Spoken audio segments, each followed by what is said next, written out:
unmute my microphone this time. Yes. Alright, hello. We're putting the ears on, and we're doing the thing. So, hello, I'm Kitten, otherwise known as Stephanie. This is my channel. I just finished a stream of Undertale, and now I'm going to start up a stream of Doki Doki Literature Club, which I know very little about.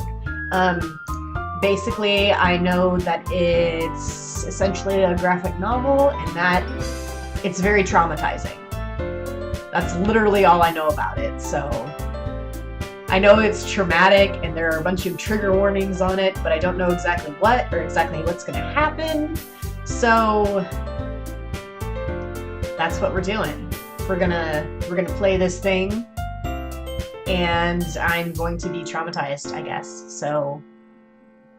hey, welcome. Let's get in on this.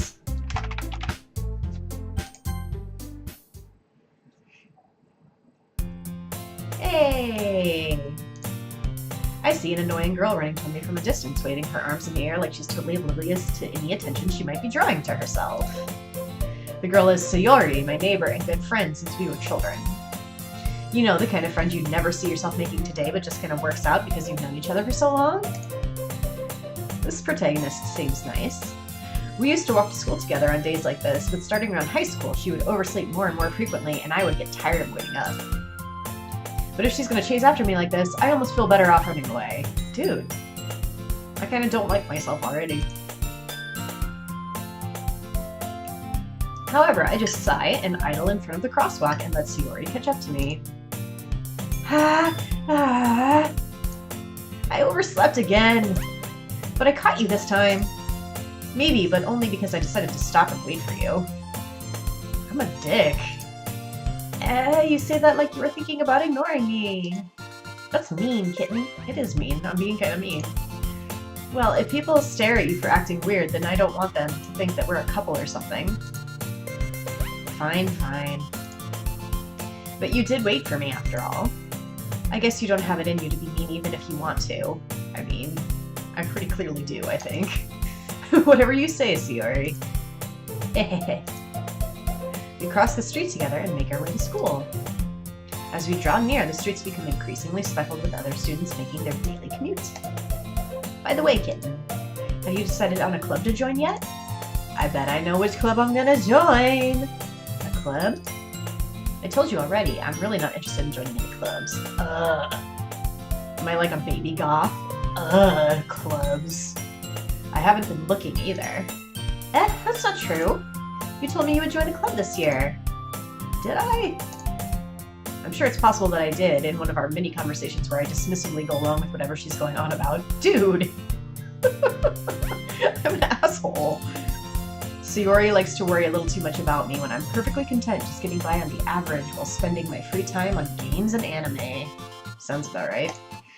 Uh-huh. I was talking about how I'm worried that you won't learn how to socialize or have any skills before college. Your happiness is really important to me, you know? This is gonna go very badly for me, isn't it? And I know you're happy now, but I'd die at the thought of you becoming a NEET in a few years because you're not used to the real world. What's a NEET? You trust me, right? Don't make me keep worrying about you. Alright, alright. I'll look at a few clubs if it makes you happy. No promises, though. I'm gonna go ahead and refresh my chat, just because I was having issues with it before, and I want to make sure it's working. So that's what I'm doing right now. I'm just gonna go... I'll refresh the chat, as it were. Make sure I don't miss anybody. Alright, there we go. Chat refreshed. Should be able to see anybody now. Okay, cool. No promises, though. Will you at least promise me you'll try a little? Yeah, I guess I'll promise you that. Yay! Why do I let myself get lectured by such a carefree girl? I don't know, she seems like someone I'd rather play than myself right now. More than that, I'm surprised I even let myself relent to her. I guess seeing her worry so much about me makes me want to ease her mind at least a little bit, even if she does exaggerate everything inside her head. This music is so jaunty. The school day is as ordinary as ever, and it's over before I know it. After I pack up my things, I stare blankly at the wall, looking for an ounce of motivation. Clubs. Sayori wants me to check out some clubs. I guess I have no choice but to start with the anime club. Oh no, the anime club.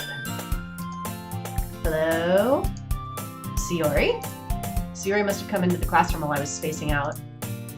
I look around and realize I'm the only one left in the classroom.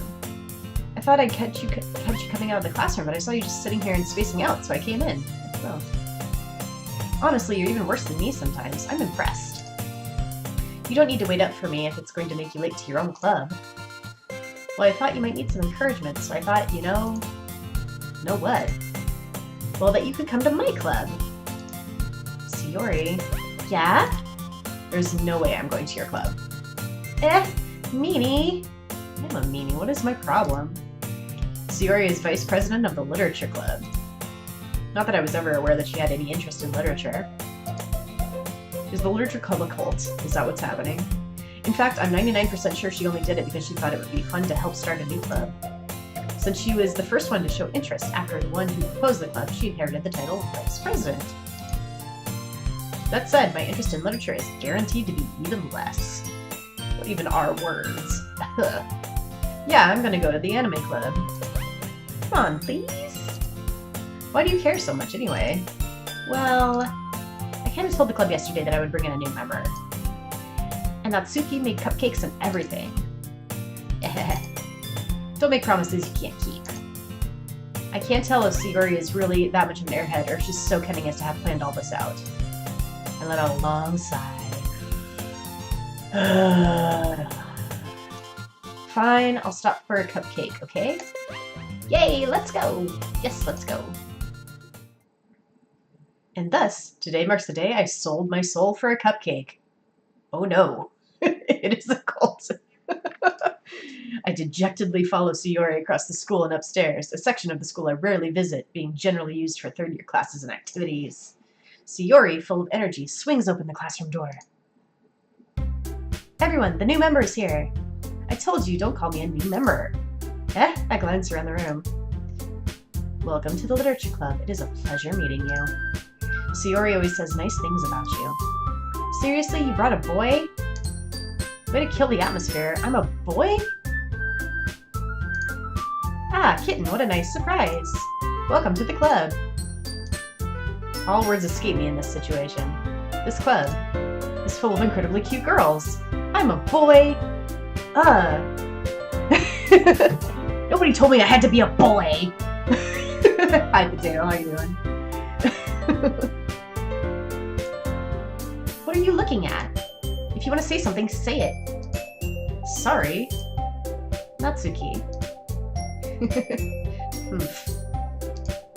The girl with the sour attitude, whose name is apparently Natsuki, is one I don't recognize.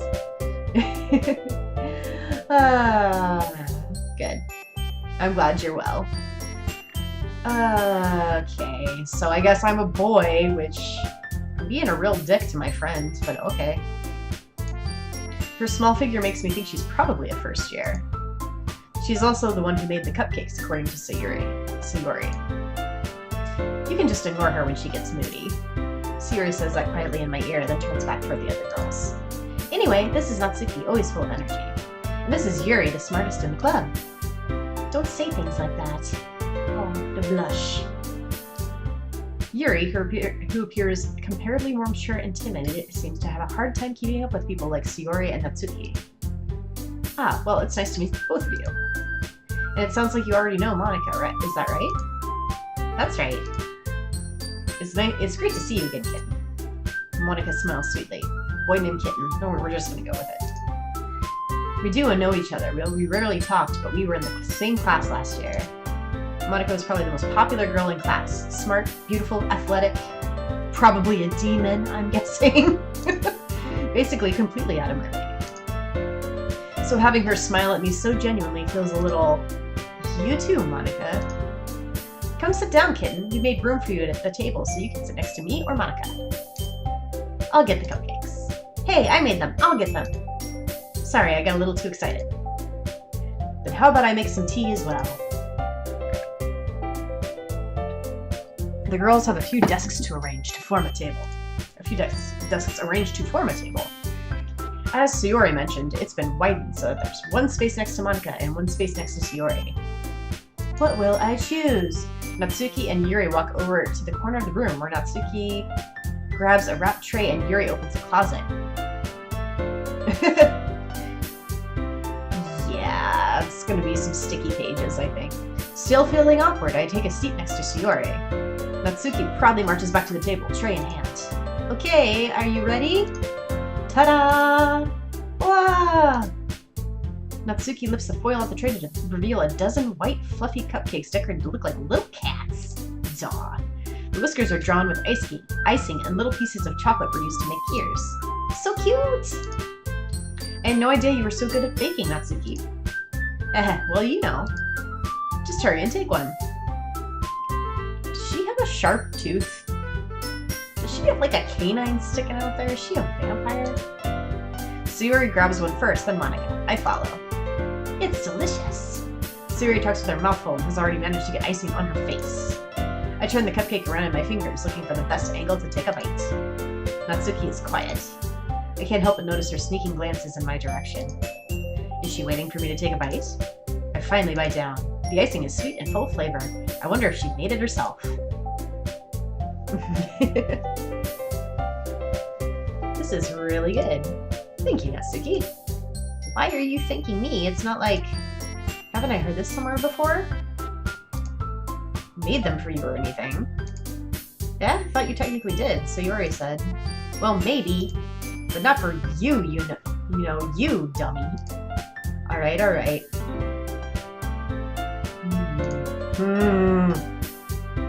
Yeah, definitely. For sure. Whatever, dummy. You're gross, I hate you. Don't touch me. Kind of touch me. I give up on Natsuki's weird logic and dismiss the conversation. Yuri returns to the table, carrying a tea seat. She carefully places a teacup in front of each of us before setting down the teapot next to the cupcake tray. You keep a whole tea set in this classroom? Don't worry, the teachers gave us permission. After all, doesn't a hot cup of tea help you enjoy a good book? I guess. Don't let yourself get intimidated. Yuri's just trying to impress you. That's not... Insulted, Yuri looks away. I meant that, you know. I believe you. While tea and reading might not be a pastime for me, but I at least enjoy tea. I'm glad. Yuri faintly smiles to herself in relief. Monica raises an eyebrow, then smiles at me. So, what made you consider the literature club of free cupcakes? If I'm being honest. I was afraid of this question. Something tells me I shouldn't tell Monica that I was practically dragged here by Sayori. Well, I haven't joined any clubs yet, and Sayori seems really happy here, so... That's okay, don't be embarrassed. We'll make sure you feel right at home, okay? As president of the literature club, it's my duty to make the club fun and exciting for everyone. Monica, I'm surprised. How come you decided to start your own club? You could probably be a board member of any of the major clubs. Weren't you a leader in the debate club last year? Well, you know. To be honest, I can't stand all of the politics around the major clubs. It feels like nothing but arguing about the budget and publicity and how to prepare for events. I'd much rather take something I personally enjoy and make something special out of it. Well, okay. And if it encourages others to get into literature, then I'm fulfilling that dream. Monica really is a great leader. Yuri also nods in agreement. Yes. I am controlling. But I'm surprised there aren't more people in the club yet. It must be hard to start a new club. You could put it that way. Not many people are very interested in putting out all the effort to start something brand new. Especially when it's something that doesn't grab your attention, like literature. Are we gonna read like the Satanic Bible? Like what's... You have to work hard to convince people that you're both fun and worthwhile. So we sold our souls and started a cult or something, I don't know. But it makes school events like the festival that much more important. I'm confident that we can all really grow this club before we graduate. Right, everyone? Yeah! We'll do our best. You know it! Everyone enthusiastically agrees. Such different girls, all interested in the same goal. Monica must have worked really hard just to find these three. Maybe that's why they were also delighted by the idea of a new member joining. Sharp tooth. Okay, a little cat lady. Although I still don't really know if I can keep up with their level of enthusiasm about literature. So, Kitten, what kind of things do you like to read? Well,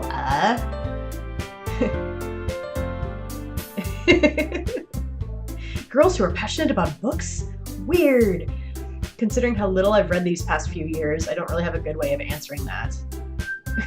You're in school, you don't read for school. Manga? I mutter quietly to myself, half joking. Natsuki's head suddenly perks up.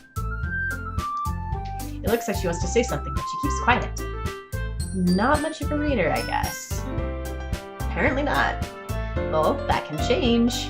Wink. What am I saying? I spoke without thinking after seeing Yuri's sad smile. Anyway, what about you, Yuri? Well, let's see. Yuri traces the rim of her teacup with her finger. My favorites are usually novels that build deep and complex fantasy worlds. The level of creativity and craftsmanship behind them is amazing to me. And telling a good story in such a foreign world is equally impressive. Yuri goes on, clearly passionate about her reading. She's in the literature club. My man. She seems so reserved and timid since the moment I walked in, but it's obvious by the way her eyes light up that she finds her comfort in the world of books, not people. But you know, I like a lot of things. Stories with deep psychological elements usually immerse me as well. Isn't it amazing how a writer can so deliberately take advantage of your own lack of imagination to completely throw you for a loop? That's deep, girl.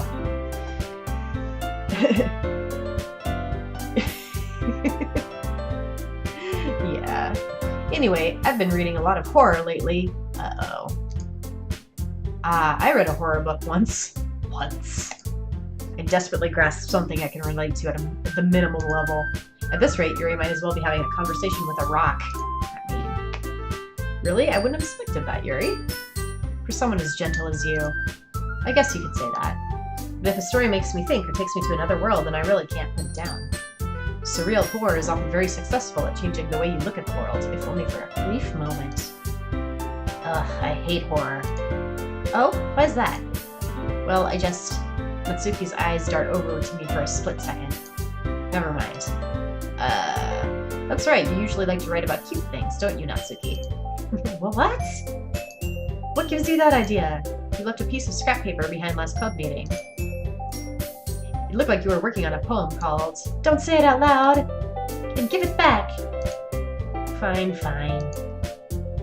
Your cupcakes, your poems. Everything you do is just as cute as you are.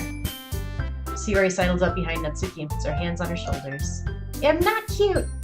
You're clearly cute. Like, that's kind of your shtick. Natsuki, you write your own poems? Well, I guess sometimes. Why do you care? Why do you care? I think that's impressive. Why don't you share them sometime? No! Natsuki averts her eyes. You wouldn't like them. Not a very confident writer yet? I understand how Natsuki feels. Sharing that level of writing takes more than just confidence. The truest form of writing is writing to oneself. Deep. You must be willing to open up to your readers, exposing your vulnerabilities and showing even the deepest reaches of your heart. Do you have writing experience too, Yuri? Maybe if you share some of your work, you can set an example and help Natsuki feel comfortable enough to share hers. I guess it's the same for Yuri. I wanted to read everyone's poems. We all sit in silence for a moment. Okay, I have an idea, everyone. Natsuki and Yuri look quizzically at Monica. Let's all go home and write a poem of our own. Sure. Then, next time we meet, we'll all share them with each other. Should I do poetry like what was her name from Night in the Woods? The poet.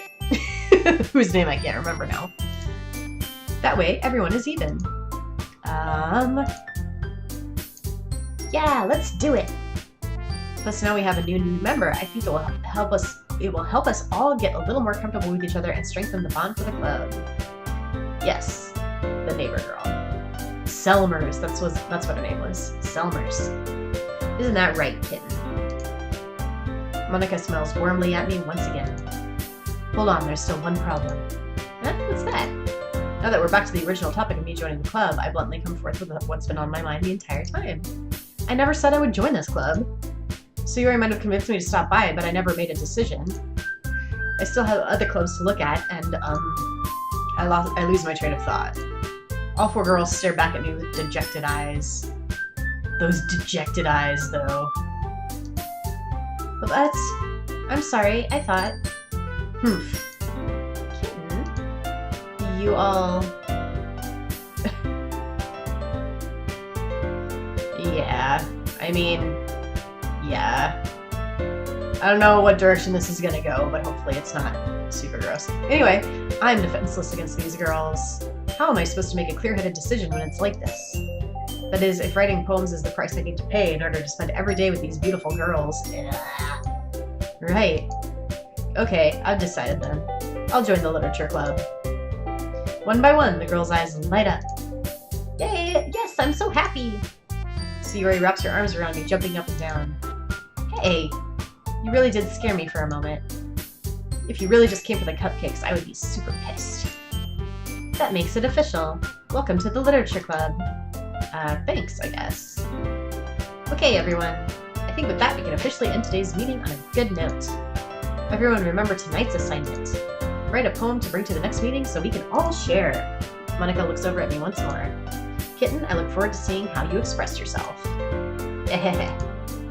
Yeah. Can I really impress the class star Monica with my mediocre writing skills? Probably not. I already feel the anxiety welling up inside me.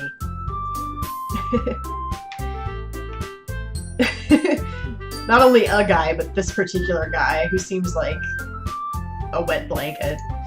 Meanwhile, the girls continue to chit-chat as Yuri and Natsuki clean up their food. Hey Kitten, since we're already here, do you want to walk home together? That's right, Sayori and I never walk home together anymore because she's always stayed after school for clubs. Sure, might as well. Whatever. Yay! With that, the two of us depart the club room and make our way home. The whole way, my mind wanders back and forth between the four girls. Sayori, Natsuki, Yuri, and of course, Monica. Will I really be happy spending every day after school in a literature club? I'm gonna guess no. Perhaps I'll have the chance to grow closer to one of these girls. Is this like a dating sim? Alright. I'll just need to make the most of my circumstances, and I'm sure good fortune will find me. I'm guessing that's not gonna go well. And I guess that starts with writing a poem tonight.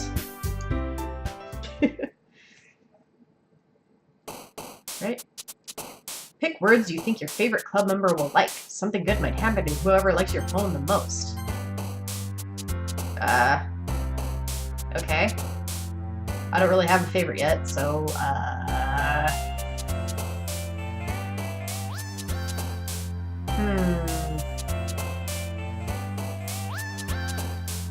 Auntie.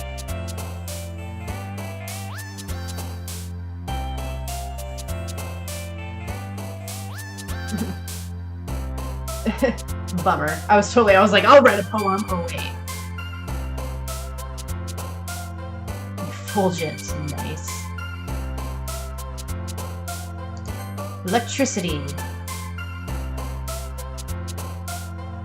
I'm just gonna pick the things that I think sound good together, because I don't really... Sing. Suicide. Dude. Sing. Warm. Sadness. Whisper. Determination. Determination. Melody. Unending.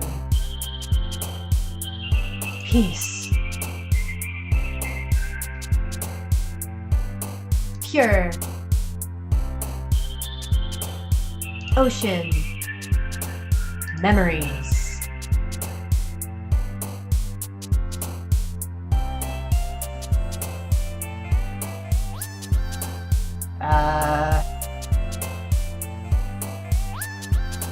Heart.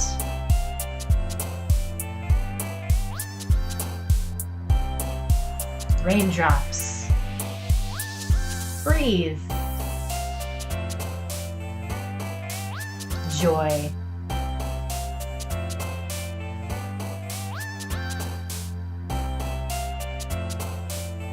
Uncontrollable. Entropy. Nice.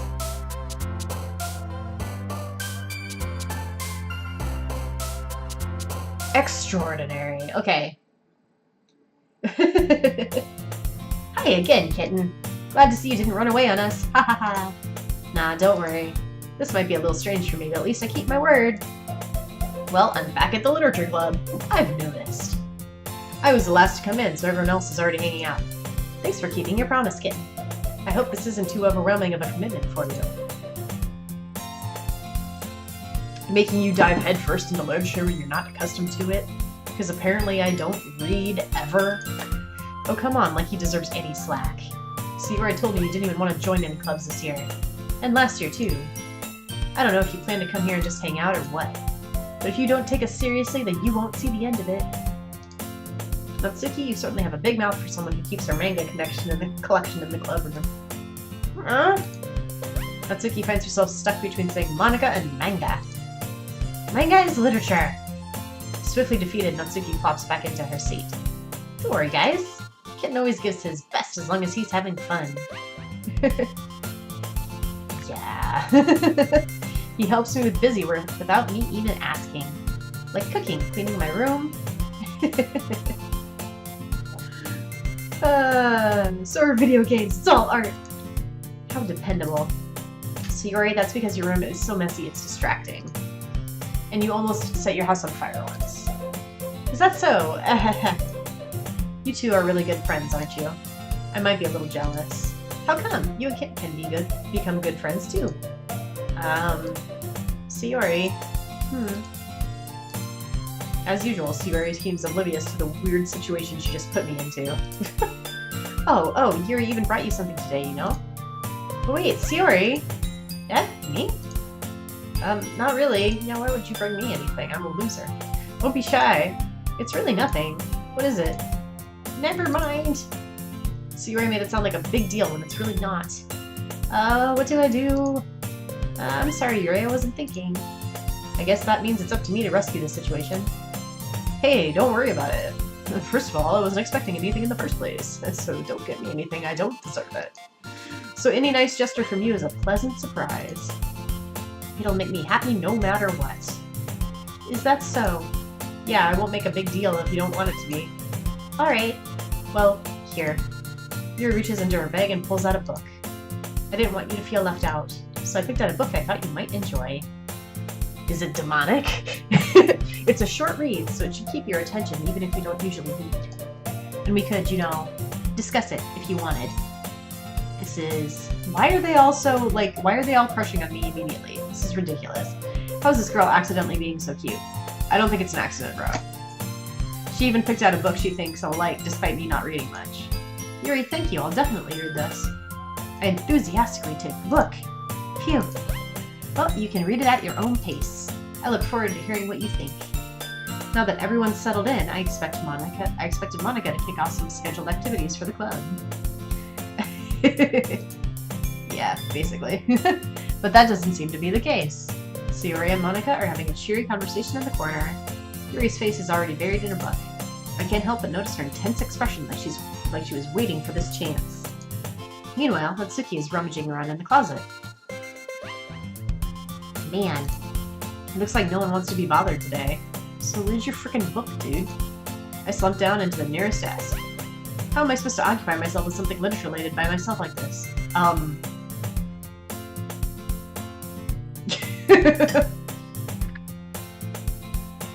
It's true. No, it's definitely... Yeah. I know that this is like the style of the thing, but I'm still a fan. Oh, reading is an individual activity. That's what's going on, dude. I guess I could always read some of the book you gave me. Yes, that's literally what you're there for. But I'm feeling a little too tired to read. Oh my god, I could probably fall asleep right now. I closed my eyes and ended up listening in on Sayori's conversation with Monica. We're probably going to seem really lame compared to all the other clubs, though. Well, we can't give up. The festival is our chance to show everyone what literature is all about. The problem is that the idea of a literature club sounds too dense and intellectual. Not really, it's books. But it's not like that at all, you know? We just need a way of showing that to everyone. Something that speaks to their creative minds. That doesn't solve the problem, though. What do you mean? Even if we come up with the most fun thing ever, nobody will come in the first place if it's a literature event. So it's more important to figure out how to get people to show up in the first place, you know? You know? And after they come, we can do the thing to speak to their creative minds. Yeah, so like, what is... Nobody likes books. What's this? Sayori is taking this really seriously. It's rare to hear her deliberating like this. Huh, that's a good point. In that case, do you think food will do the trick? What kind? Well, I guess we could... Cupcakes! Ahaha, good thinking. Natsuki would love to do that. Right. It's very... Nobody wants to read anymore. Just want to play visual novels. Natsuki makes the best cupcakes. That works out perfectly. That wasn't why you suggested it? Cupcakes speak to my creative tummy. Cupcakes it is, then. I'm hungry. Anyway, we still need to work out the details for the event itself. I find myself smiling. I always love these statements, like, I didn't smile on purpose, I just realized that I am. In the end, Sayori is her usual self. But therein lies the unexpected reason I admire her. Unlike me, who has trouble finding any motivation at all, Sayori can put her mind to things and make them come to life. Well, at least you're being less of a dick about Sayori now. I suppose that's why I end up letting her get on my case about things. I guess. I can't help but wonder what it would be like to see the world through her eyes. Blah! I opened my eyes to find Sayori's face filling my vision. I nearly fell out of my chair. Sorry. Wait. Actually, I'm not sorry at all. Sorry, not sorry. It's your fault for sleeping like that. This isn't the napping club. Does our school have a napping club?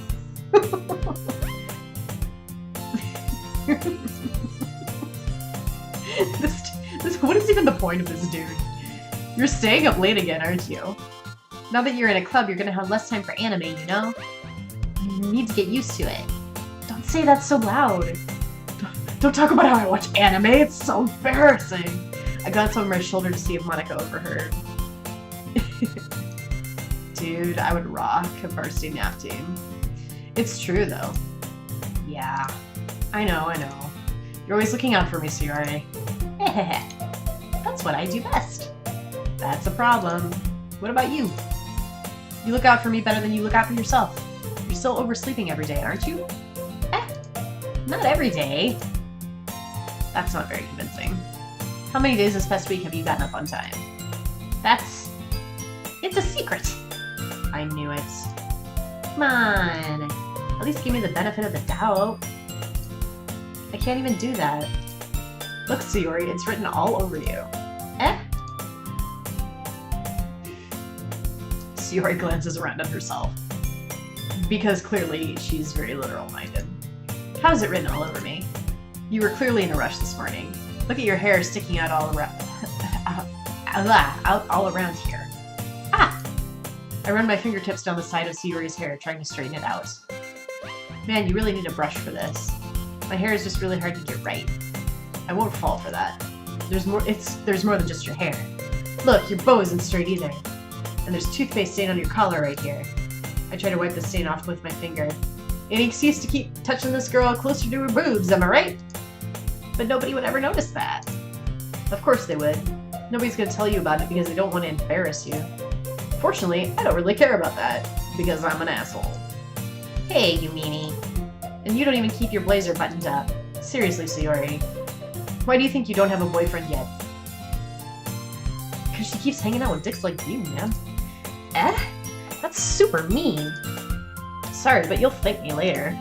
I start to button her blazer from the bottom. Oh my god, he's trying to touch her boobs. Once you see how much better it looks, you'll change your mind. Oh my god. This is so funny. What is? Well, I was just thinking how weird it is to have a friend who does these kind of things. What, try to touch your boobs? You frickin' creep. Don't say that. You make me feel weird then about it, stupid. It's okay though. I'm happy we're like this. Aren't you? Ah. I guess. Hey, be careful. That button might come off. Why is this one so hard to close? I struggle to fully close the button near her chest. Oh my god. Does this thing even fit you properly? It did when I bought it. And then I grew boobs. Sigh, if you ever buttoned it, you would have noticed sooner that it doesn't fit you anymore. What are you smiling about? It means my boobs got bigger again.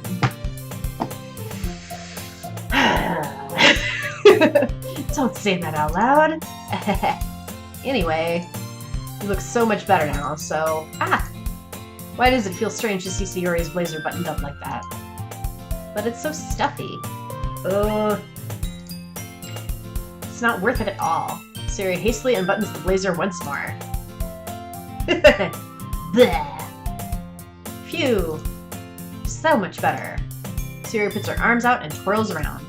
So if I keep it unbuttoned, then I won't get a boyfriend, right? What kind of logic is that? And why are you saying that like it's a good thing? Because if I had a boyfriend, then he wouldn't even let you do things like this. Yeah, because my hands were way too close to your boobs, because I'm a creep. And if you take care of me better than anyone else, and you take care of me better than anyone else would anyway. So that's why I'm keeping it unbuttoned. Stop saying all these embarrassing things. Eh? I didn't say anything embarrassing. Jeez. Well, anyway, just focus on trying to wake up a little earlier. Only if you focus on getting to bed earlier. Fine, fine. It's a deal. I guess we really are better at taking care of each other than we are at taking care of ourselves. Yeah, I guess so, huh? So maybe you should come wake me up in the morning. You're doing it again, Sayori. Oh, but I was joking that time.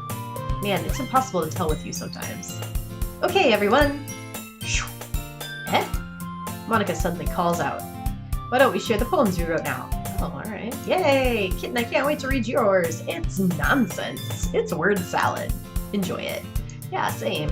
I fail to sound enthusiastic, but Sayori still trots away to retrieve her poem. By the way, did you remember to write a poem last night? Sure did. Game wouldn't let me forget. Yeah? My relaxation ends. I can't believe I agreed to do something so embarrassing. So embarrassing. I couldn't find much inspiration since I've never really done this before. Well, now that everyone's ready, why don't you find someone to share with? I can't wait! Sayori and Monika enthusiastically pull out their poems. Huh, Sayori's is on a wrinkled sheet of loose leaf torn from a spiral notebook. On the other hand, Monika wrote hers in a composition notebook, because of course she did. I can already see Monika's pristine handwriting from where I sit. Natsuki and Yuri reluctantly comply as well, reaching into their bags. I do the same myself. Who should I show my poem to first?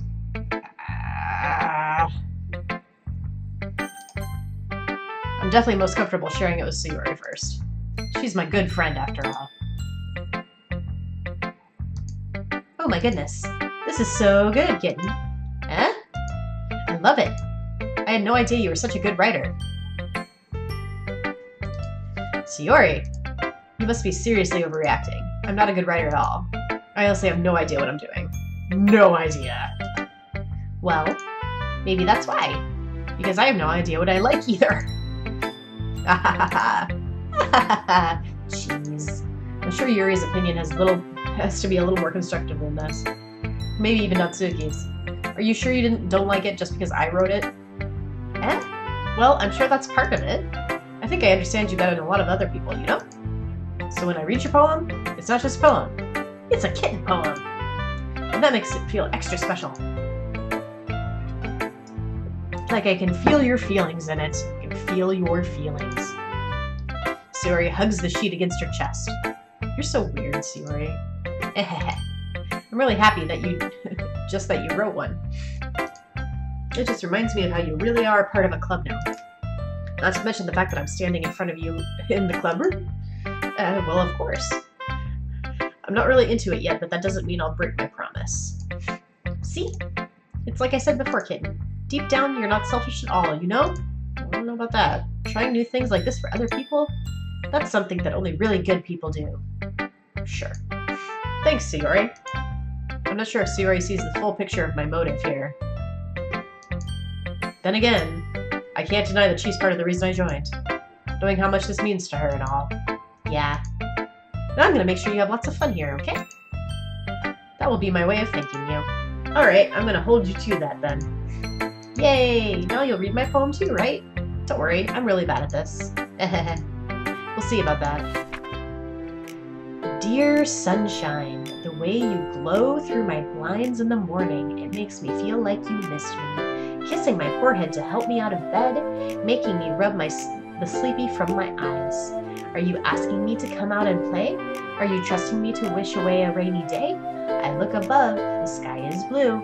It's a secret, but I trust you too. If it wasn't for you, I could sleep forever, but I'm not mad. I want breakfast. Okay. Sayori, this is just a guess, but did you wait until this morning to write this? No, just a little bit. You can't answer just a little bit to a yes or no question. I forgot to do it last night. Well, at least that makes me feel a little bit better about myself. Don't be mean. I still tried my best. Ah, yeah. I didn't mean to say that it was a bad poem. It came out nice, or how should I put it? It sounds just like you. Really? Yeah. Especially that last line. I made eggs and toast. Even though you were late to school. It's bad to skip breakfast. I get all cranky. I hear that. Well, I guess there's no point in arguing. Anyway, thanks for showing me. This was so much fun. Monica's the best. Yeah. But next time, I won't forget. And I'm gonna write the best poem ever! Well, I guess I look forward to it. Who should I show my poem to next? We'll just go in order. Sure. Well, it's about what I expected from someone like you. That's a little blunt. Well, excuse me. It's not like I said it was bad. It just didn't evoke any emotions. So basically, it's not cute enough for your tastes? Do you want to get smacked? I'll pass. Sigh. Well, anyway, I guess I need to show you mine. Ugh. Not that you'll really like it. Eagles can fly. Monkeys can climb. Crickets can leap. Horses can race. Owls can seek. Cheetahs can run. Eagles can fly. People can try, but that's about it. Wah, wah, wah. Yeah, I told you weren't gonna like it. I like it. What? Just be honest. I am. Why are you so convinced that I wouldn't like it? Well, because everyone in high school thinks writing has to be all sophisticated and stuff. So people don't even take my writing seriously. But isn't the point of poems for people to express themselves? Your writing style wouldn't make your message any less valid. Yes, exactly. I like it when it's easy to read, but it hits you hard. Like in this poem, seeing everyone around you do great things can be really disheartening. So I decided to write about it. Yeah, I understand. But the other nice thing about simple writing is that it puts more weight on the wordplay. Like I set up for a rhyme at the end and then made it fall flat on purpose. It helps bring out the feeling in the last line. So you did. I guess more went into that than I realized. That's what it means to be a pro. I'm glad you learned something. Didn't expect that from the youngest one here, did you? Yeah, guess not. I decided to humor her with that last comment. I don't really care how old everyone is, but if Natsuki is feeling proud, then I won't take that away from her. Because I'm not that much of a dick, I guess.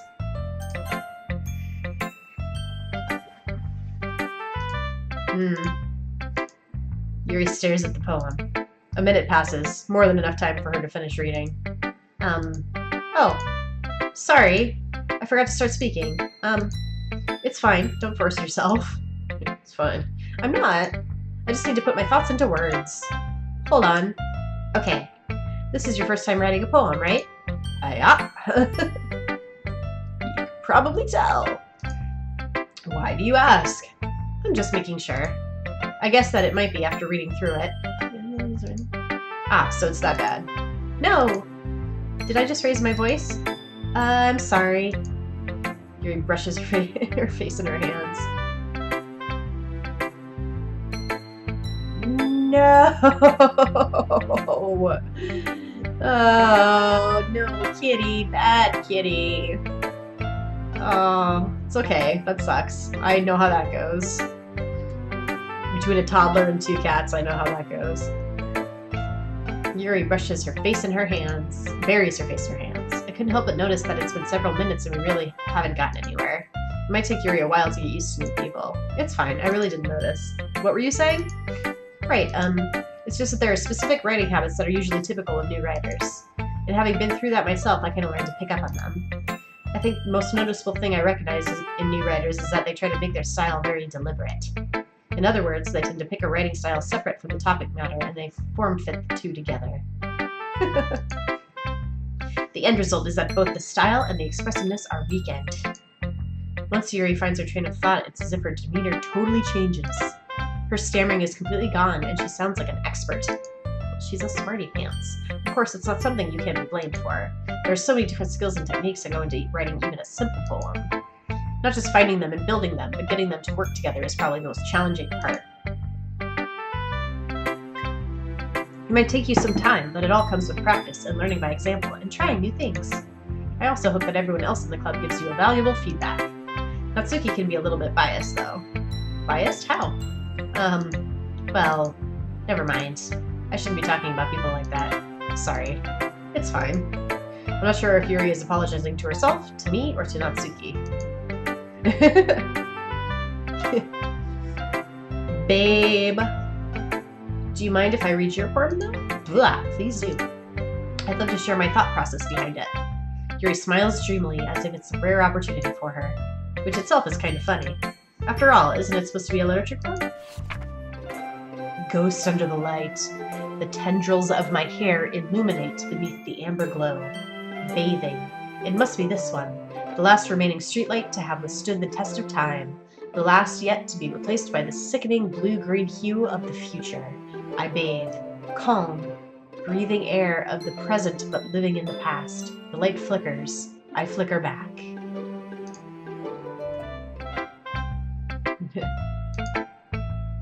Tendrils. I'm sorry, I have such terrible handwriting. What? I wasn't thinking that at all. But it took you a long time to read. Ah. Well, I just don't read script very often. Actually, I think your handwriting is pretty. Eh? That's a relief. Oh no. Wah wah. Yeah. Also, I liked the poem. Even though it's short, it was really descriptive. It wasn't too short. I usually write longer poems. Not at all. I'm really glad you liked it. I'll be honest. Since it's our first time sharing, I wanted to write something a little more mild. Something easy to digest, I suppose. Are you into ghosts, Yuri? That's a pointed question. Actually, this story isn't about a ghost at all, kid. Really? I must have totally missed the point. Well, I suppose you did only glance over it after all. But remember that poets often express their own thoughts, feelings, and experiences in their work. They usually do more than tell a simple story or paint a picture. In this case, perhaps the subject of the poem is only being symbolically compared to a ghost. Lingering in her last remaining place of comfort, unable to let go of the past. And soon to be left with nothing. Uh-oh. That's a lot more solemn, putting it that way. I hadn't even thought of that. Yet that's impressive. It's nothing, really. Well, it makes me happy that you think that. Just remember that it won't be long before you pick up on these things, too.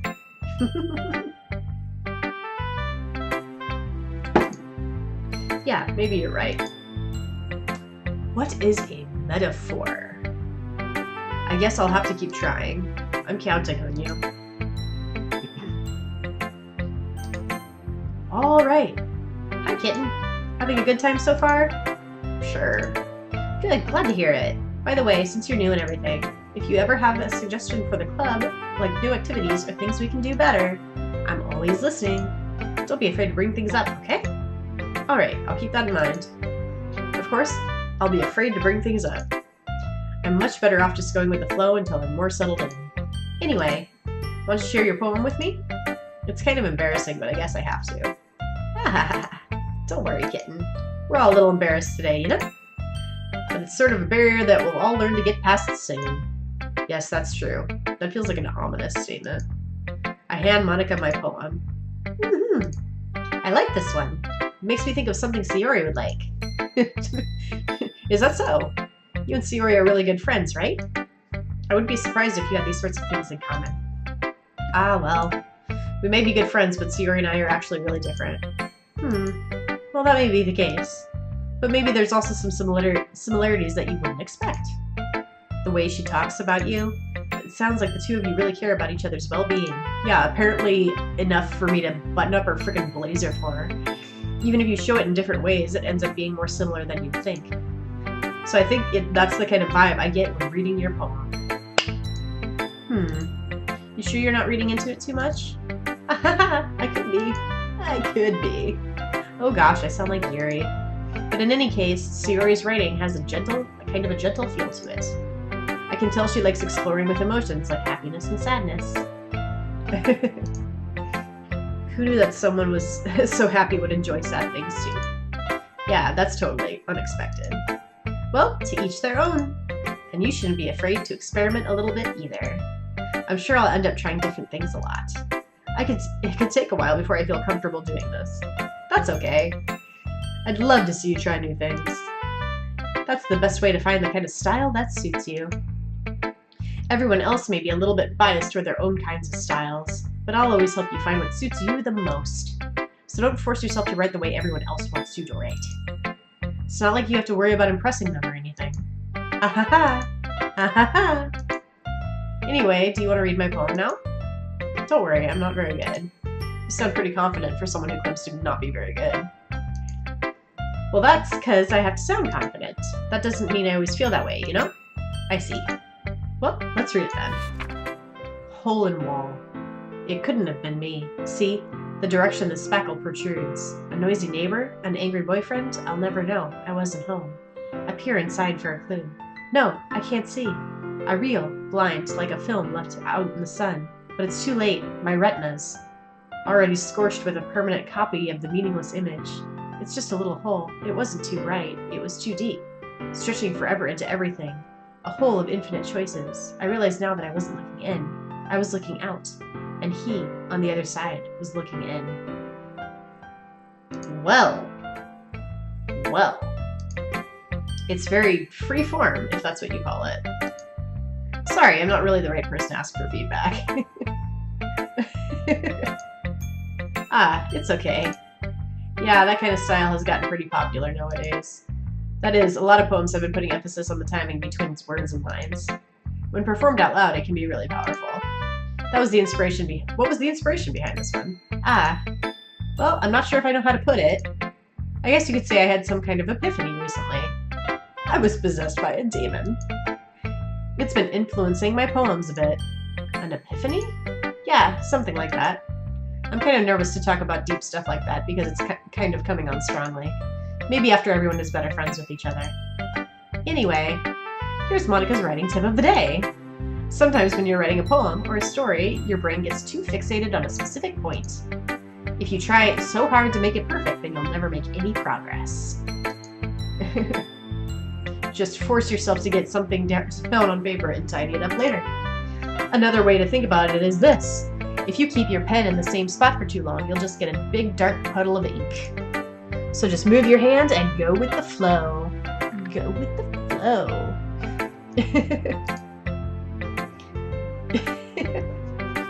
That's my advice for today.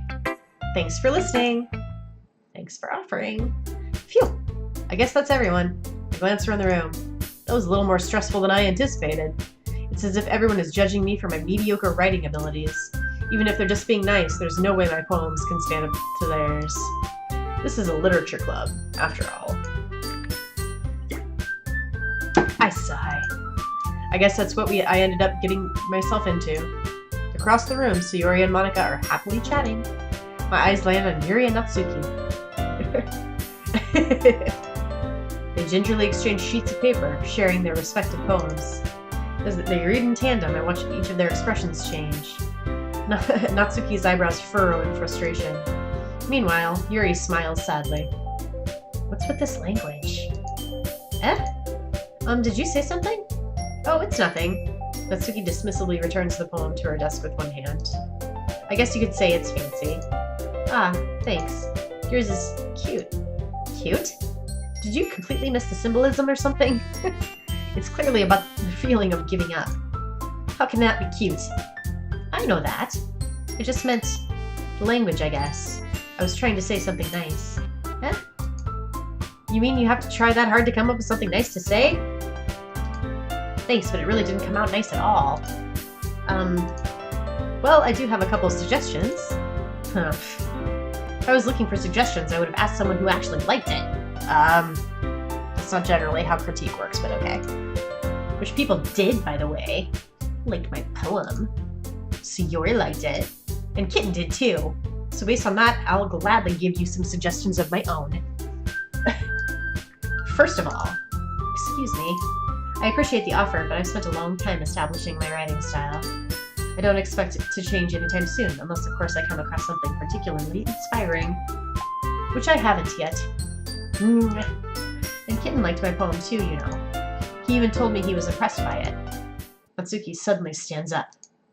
Oh? I didn't realize you were so invested in trying to impress our new member, Yuri. Meh. That's true. Eh? That's not what you're just... Yuri stands up as well. Maybe you're just jealous that Kitten appreciates my advice more than he appreciates yours. Huh? And how do you know he didn't appreciate my advice more? Why are they fighting over me? Anyway, are you that full of yourself? No. If I was full of myself, I would deliberately go out of my way to make everything I do overly cutesy. Oh. Is everyone okay? Well, you know what? I wasn't the one whose boobs magically grew a size bigger as soon as Kitten started showing up. Natsuki. Natsuki, that's a little... this doesn't involve you. I don't like fighting, guys. Suddenly, both girls turned toward me as if they just noticed I was standing there. Kitten. She's just trying to make me look bad. That's not true. She started it. She could get over herself and learn to appreciate that simple writing is more effective.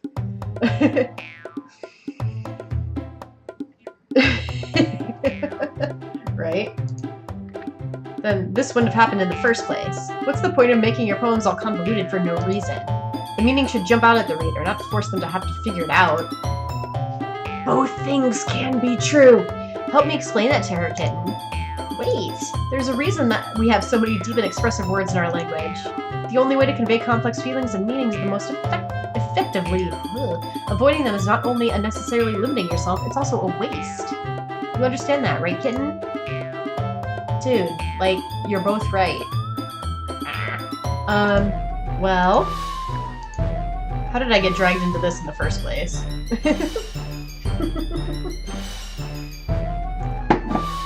Fight me!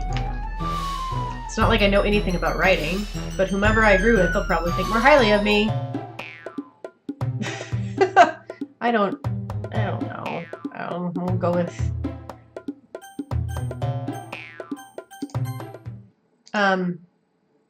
Yuri, you're really talented. Yeah, well, but Natsuki has a point.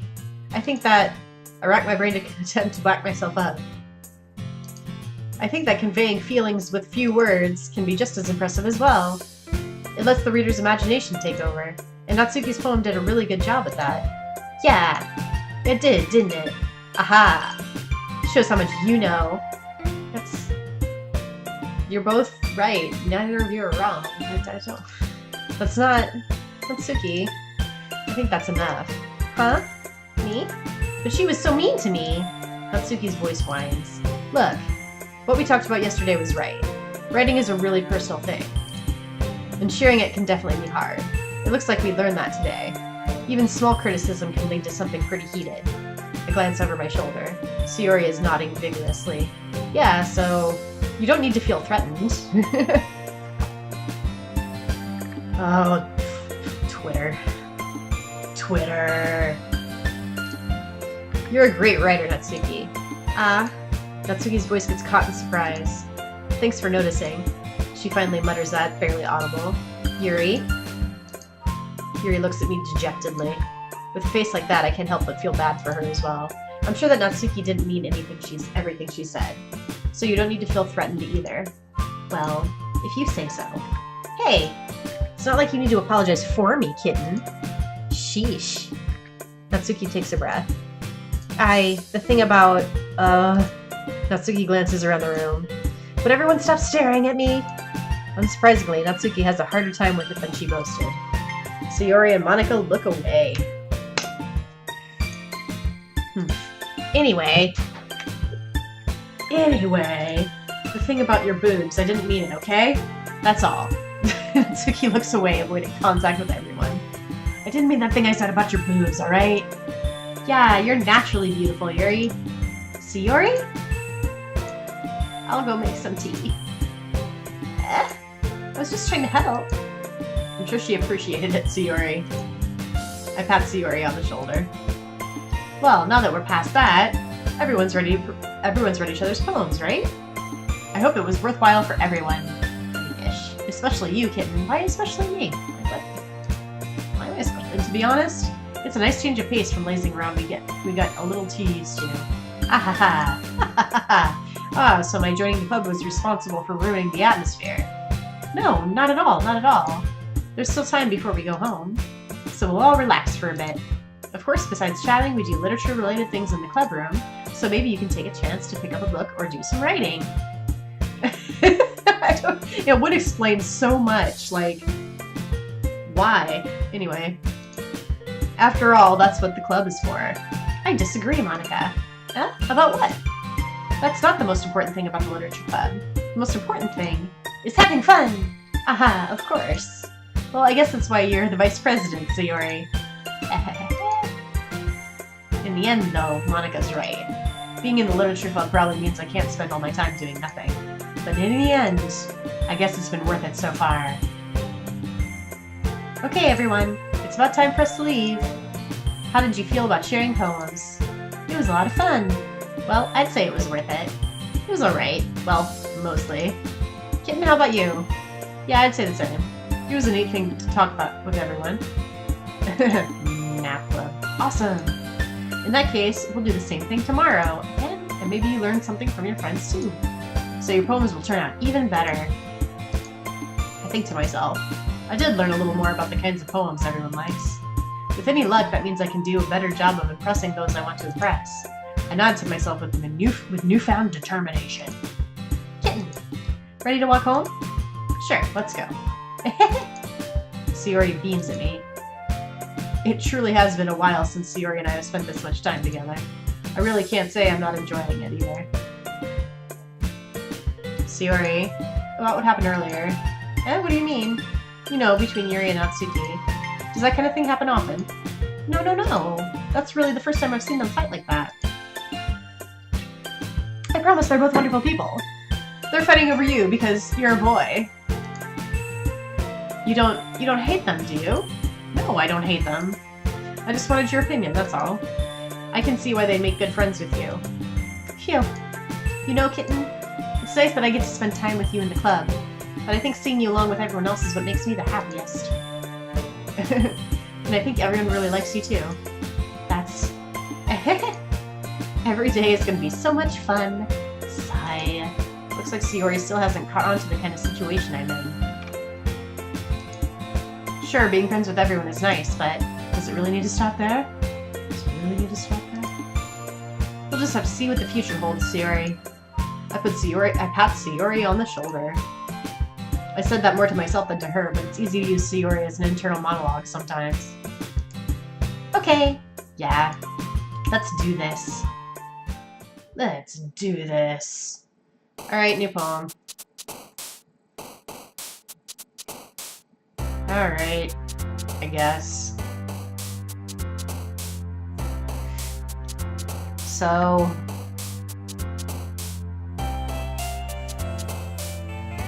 Natsuki likes clear, concise language. Yuri likes more flowery, elegant language. Sayori likes everything. And Monica likes darkness.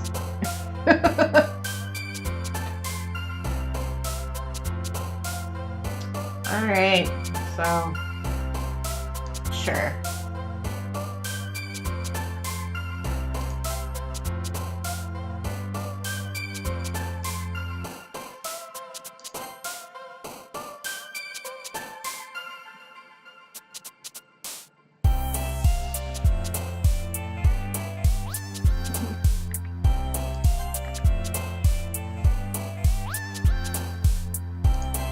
Boop. For eternity, alone, vertigo, passion, everything, frenzy, breathe, rainbow. That's right. Kitty. Kitty.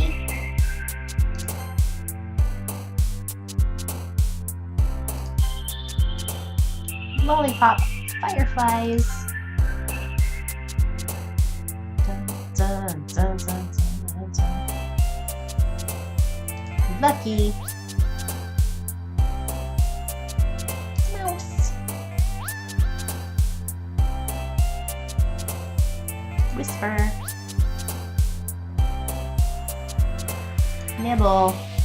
Puppy. Cute.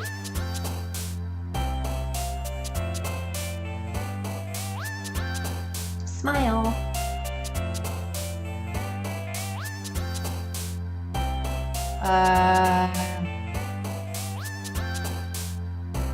Yes. Strawberry. Pink.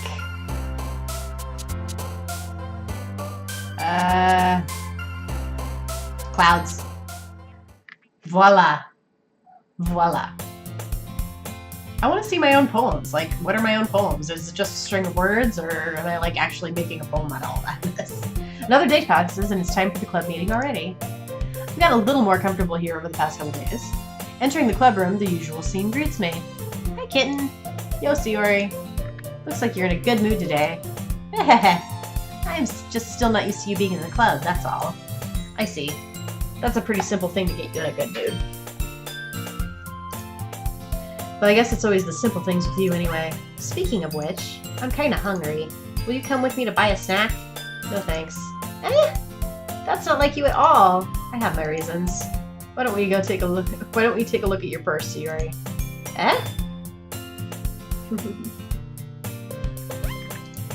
Why that all of a sudden? Apparently, I'm guessing that I put a snack in your purse. No reason, really. I just wanted to look at it. Ah! Sayori nervously retrieves her coin purse. She fumbles with the latch and gets it open. Then she turns it upside down, lets the contents spill on the desk. Only 2 small coins fall out. Oh, she's broke. Ah. I knew it. I can see right through you, Sayori. That's not fair. How did you even know? It's simple. If you had enough money in the first place, you would have bought a snack before coming into the club room. So either you're not hungry and want an excuse to take a walk, or you plan to conveniently forget that you spent all your money so that I would lend you some. But there's one more thing. You're always hungry. And so that only leaves one option. I give up. Don't make me feel guilty. If you feel guilty, that means you deserve to feel guilty. What? Yuri suddenly giggles. I didn't notice that she was listening in. Her face is in her book, as always. I wasn't listening or anything. You obviously were. It's fine. It was just something in my book. Yuri! Took it to let me borrow some money. Don't get me involved like that, Sayori. Besides, you should only buy what you can responsibly afford. And frankly, after pulling a mischievous little stunt like that, your suffering is fair enough retribution. Ah, I didn't mean that. I got too absorbed in my book. I really like it when you speak your mind, Yuri. It doesn't happen much, but it's a fun side of you. There's no way you could think that. You were right, though. I did something bad and now I have to accept the revolution. Retribution. That! Still, coming from you, Sayori.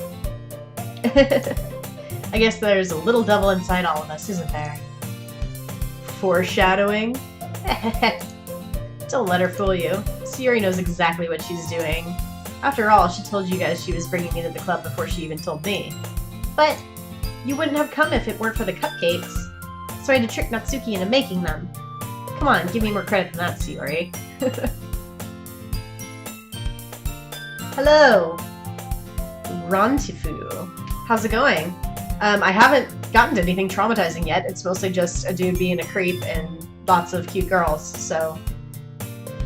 maybe the trauma's coming, I don't know yet. Come on, give me more credit than that, Sayori. Clap! Yeah! Out of nowhere, something smacks Sayori in the face and tumbles onto the desk. Ow! What was... a cookie? Sure enough, it's a giant cookie wrapped in plastic. Sayori glances around. Is this a miracle? It's because I paid my restitution. Retribution. Actually, that one almost worked. I was just gonna give it to you, but then I heard you blab about the cupcakes. It was totally worth seeing your reaction. Natsuki! That's so nice of you! I'm so happy! Sayori hugs the cookie. Jeez, just eat it. Sayori rapidly tears open the wrapper and takes a big bite. So good! Oof. Sayori suddenly clasps her hands over her mouth. I bit my tongue. Why'd you do that? You're going through a lot over just one cookie. Natsuki takes a bite of her own cookie. Ah, yours looks really good too, Natsuki. Can I try it? Jeez. Beggars can't be choosers, but yours is chocolate. Yeah, why do you think I gave you that one? Fine. Still, I'm really happy that you shared this one with me. Sayori gets out of her seat and goes behind Natsuki, then wraps her arms around her. Ah, jeez. I get it. Cookie still in hand, Natsuki reaches up to nudge Sayori off of her. Sayori suddenly leans down and takes a bite out of Natsuki's cookie. Hey! Did you seriously just do that? She seriously didn't just do that. Mouthful, Sayori trots away to safety. Yuri and I laugh as well. Jeez, you're such a kid sometimes. You're such a kid. Monika, can you tell Sayori? Natsuki glances around. Monika isn't in the club room. Where's Monika anyway? Good question. Have any of you heard anything about her being late today? How did it end up like this? It was only a kiss. It was only a cookie. Not me. Yeah, I haven't either. That's a bit unusual. I hope she's okay. Of course she's okay. She probably just had something to do today. Like murder. I don't know. She's pretty popular after all. You don't think she has a... I wouldn't be surprised. I mean, who wouldn't start violence over Cookie? She's probably more desirable than all of us combined. That's true. That's true. She's so much more desirable than I am. It's hilarious. Excuse me. Suddenly, the door swings open. Sorry, I'm super sorry. Ah, there you are. I didn't mean to be late. I hope you guys weren't worried or anything. I don't know, were you doing murder? Monika chose the club over her boyfriend after all. You're so strong-willed. Boyfriend? What on earth are you talking about? Boyfriends? Like what? Monika quizzically glances at me. Ah, never mind that. Why are they all into me? I'm like a nobody. What held you up anyway? Ah, well, my last period today was study hall. To be honest, I just kind of lost track of time. That makes no sense, though. You would have heard the bell ring, at least. I must not have heard it since I was practicing piano. Piano? I wasn't aware that you played music, Monika. Ah, I don't, really. I kind of just started recently. I've always wanted to learn piano. That's so cool! You should play something for us, Monica. That's... Monica looks at me. Maybe once I get a little bit better, I will. Yay! That sounds cool! I'll also look forward to it. Is that so? In that case, I will let you down, kitten. Why? Feel free to let me down, like I'm not that great. Like, Monica smiles sweetly. I didn't mean any pressure or anything like that. Hahaha, don't worry. I've been practicing a whole lot recently, and I'd really love the chance to share once I'm ready. I see. In that case, best of luck. Thanks. So I didn't miss anything, did I? No, not really. I choose to leave out Sayori's mischievous escapade.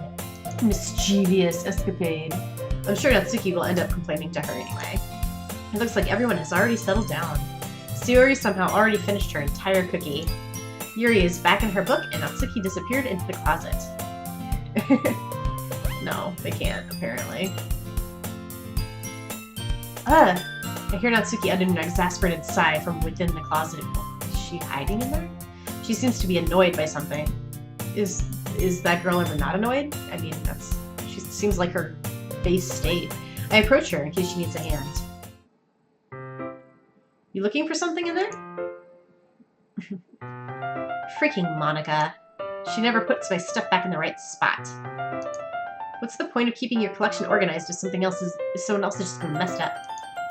Natsuki slides a bunch of stacked books and boxes across the shelf. Manga. You read manga, right? Sometimes. Manga is one of those things where you can't admit that you're really into it until you figure out where the other person stands. How did you know, anyway? I heard you bring it up at some point. Besides, it's kind of written on your face. What's that supposed to mean? I see.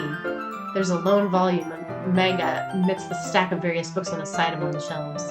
Curious, I pull it off the stack. There it is! Natsuki snatches it out of my hand. She then turns to a box of manga and slips the volume right into the middle of the rest. Much better. Seeing a box set with one book missing is probably the most irritating sight in the world. I know that feel. I get a closer look at the box she's admiring. Parfait Girls? It's a series I've never heard of in my life. That probably means it's either way out of my demographic or it's simply terrible. Oh, aren't we the sophisticated? If you're gonna judge, you can go do it through the glass on the door. Haha. She points to the classroom door. Get out, asshole. Hey, I wasn't judging anything. I didn't even say anything. It was the tone of your voice. But I'll tell you one thing, kitten. Consider this a lesson straight from the literature club. Don't judge a book by its cover. We're all frickin' demons, probably. In fact, Misaki pulls out the first volume of Parfait Girls from the box. I'm going to show you exactly why. She shoves the book right into my hands. I stare at the cover. It features 4 girls in colorful attire striking animated feminine poses. It's exceedingly... I don't know how to say that word. Moe. Don't just stand there. Ugh. Natsuki grabs my arm and pulls me out of the closet. She then takes a seat against the wall beneath the windowsills. She pats the ground next to her, signaling me... Moe. Okay. She pats on the ground next to her, signaling me to sit there. Wouldn't chairs be more comfortable? I take my seat. Chairs wouldn't work. We can't read at the same time like that. What's that? I guess it's easier to be close together like this. Blush. Don't just say that. You make me feel weird about it. You feel so weird. Suki crosses her arms and scooches an inch away from me. Just like... Sorry. I didn't exactly expect to be sitting this close to her either. Not that I can say it's a particularly bad thing. I open the book.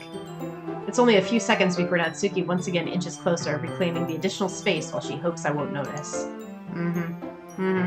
I can feel her peering over my shoulder, much more eager to begin reading than I am. Wow, how long has it been since I read the beginning? You don't go back and flip through the older volumes every now and then? Not really. Maybe sometimes after I've already finished the series. Hey, are you paying attention? I am, but nothing's really happened yet, so I can talk at the same time. It looks like it's about a bunch of friends in high school. Typical slice-of-life affair. It's typical. Whatever. I kind of grew out of these since it's rare for the writing to be entertaining enough to make up for the lack of plot. So, what should I expect from this? Is there going to be a plot? Well, obviously. You think I would enjoy something that didn't have a plot? I mean, well, I guess I know what you're saying. A lot of the beginning is about simple things. Like there's a really funny chapter where they're obsessed with a guy at the ice cream shop. But that just helps you get to know the characters.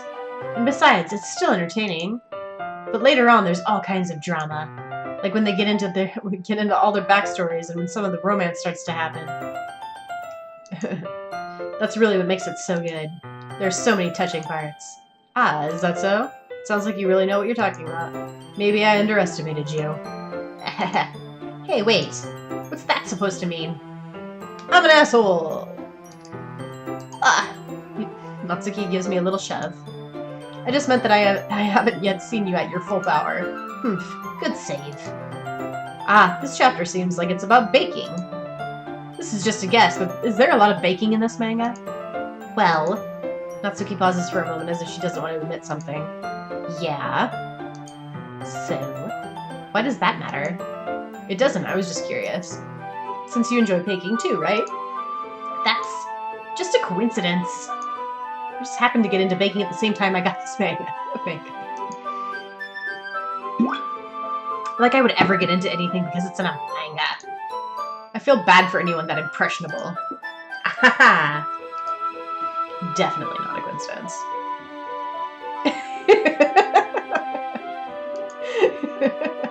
Yeah, basically. It's true.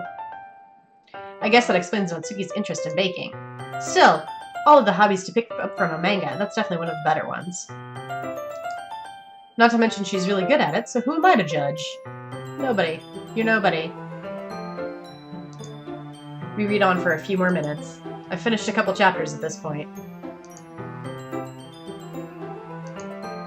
Are you sure this isn't boring for you? It's not, even though you're just watching me read. Well, I'm fine with that, if you say so. I guess it's fun sharing something that you like with someone else. I always get excited when I convince any of my friends to pick up a series I enjoy. You know what I mean? You don't? That's not... Well, I wouldn't really know. What do you mean? Don't you share manga with your friends? Could you not rub it in? Jeez. Sorry. Like I could ever get my friends to read this. They just think manga is for kids. I can't even bring it up without them being all like, you still haven't grown out of that yet? Makes me want to punch them in the face. Punch them right in the face. Ugh, I know those kind of people. Honestly, it takes a lot of effort to find friends who don't judge, much less friends who are also into it. I'm already kind of a loser, so I guess I gravitate toward the other losers over time. But it's probably harder for someone like you. Yeah, that's pretty accurate. Wait, which part? I mean, I feel like I can't even keep it in my own room. Yeah, I don't know. I'm pretty sure they make it all for adults too, but, you know. Or, you know, keep reading the kids' stuff. I mean, I write books for teenagers, what do I know? I don't even know what my dad would do if he found this. At least it's safe here in the club room. Except Monica was kind of a jerk about it. I just can't win, can I? Well, it paid off in the end, didn't it? I mean, here I am, reading it. Well, it's not like that solves any of my problems. Maybe. But at least you're enjoying yourself, right? So... Geez, that's enough. Are you gonna keep reading or what? Yeah. I flip the page. Suddenly, Natsuki starts laughing. See, it's just got a sharp tooth. I totally forgot that happens. Natsuki puts her finger on one of the panels. Minori is my favorite character. You always feel a little bit bad for her since she's so unlucky. But it gets especially bad when... Spoilers! Oh, I shouldn't be talking about that yet. No, you shouldn't. Spoilers. Just finish this chapter. Natsuki's voice sparkles with excitement. It's catching my attention. It's a stark contrast to her usual bossy tone. But if she's not used to sharing her favorite manga with her friends, I can understand why. It's hard to express in words the feeling you get when connecting with someone like that. And being able to provide that to Natsuki, for whom it's a rare experience. The thought makes me smile a little to myself. Okay, everyone. Are you all ready with today's poems? I guess. Oh, come on. Could your timing be any worse? Sorry. I just need to make... kind of sorry, that doesn't sound like sorry. Sorry! I need to make sure that we have enough time. Though you do look pretty cozy over there. Haha. Natsuki suddenly notices how close she's gotten to me. She hastily slides herself a good 12 inches from me. Alright. Guess I'll stop here now. I close the book and hand it towards Natsuki. You're just giving it back? Don't you want to know what happens? Yeah, but Monica just said, don't be dumb. Just take it home with you. Is that really alright? I say that mostly because I really didn't plan on using my spare time to read this. Yeah, why would I read your stupid book, am I right? It's not like I read books, I'm just in the literature club. Well, of course. It would take forever to finish it if you just didn't take it home. Just finish that one before tomorrow so we can start the next one. Oh, okay. And if it gets spent, I'll kill you. By tomorrow? I only got partway through the volume so far. How long does it take to read a volume of manga, dude? I might fall behind some shows if I try to get through this. But I suppose that's necessary sacrifice in exchange for seeing Natsuki's enthusiastic face. Or am I more scared of what will happen if I don't finish it? Alright then. I stand up. I return to where I put my stuff and carefully slip the book back into my bag. Poem time! Oh, I like this one, Kitten. It has some nice feelings in it. I'm glad. Still though, your tone makes it sound like you liked yesterday's poem better. I guess you caught me. Sometimes you know me a little too well for my own good. Well, don't just try to be nice about it. If I'm doing a bad job, then I'd rather just hear it. No, I still like this one, I promise. You know I wouldn't lie to you, Kitten. Never, ever. Yeah, I guess so. What made yesterday's poem so great compared to this one, then? Well, I'm not very good at figuring out if poems are good or bad, but that's why I just go by my heart. If it makes me feel things, then it must be a good poem. I'm not sure exactly how it works. Then again, I guess conveying feelings is a pretty important part of this whole thing. Yeah, maybe. Honestly, I don't even know what kind of writing you like in the first place. Yeah, me neither. I have no idea. Why don't you at least try giving it some thought? Aw, you want to write something for me? That's so sweet. Yeah, right. Sure, right. But you're always thinking about other people. You need to think about yourself once in a while. If you don't, you might end up getting hurt at some point. Foreshadowing? Well, I don't really know what you mean, but I'll try to keep it in mind. Well, whatever. Anyway, let's see. I guess I like happy poems. Wait, sometimes I like sad poems too. Sometimes a little bit of both. There's no word for that, right? What's the word I'm looking for? Bittersweet. Yeah. I like things that are happy and things that are sad. Happy and sad? I can't see you liking something sad, Sigori. Well, I like happy the most, but sometimes when you have a little rain cloud in your head, a sad poem can help give the rain cloud a little hug and make it a nice happy rainbow. Okay. Sigori, that's unexpectedly poetic. Is it? Maybe I'm getting better at expressing my feelings after all. Thanks, Kitten. I should go write that down, then. You can read my poem now, okay? Bottles.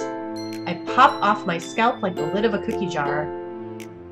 Wow, it's the secret place where I keep all my dreams. Little balls of sunshine all rubbing together like a bundle of kittens. I reach inside with my thumb and forefinger and pluck one out. It's warm and tingly. But there's no time to waste. I put it in a bottle to keep it safe, and I put the bottle on a shelf with all of the other bottles. Happy thoughts, happy thoughts, happy thoughts in bottles, all in a row. My collection makes me lots of friends, each bottle a starlight to make amends. Sometimes my friend feels a certain way.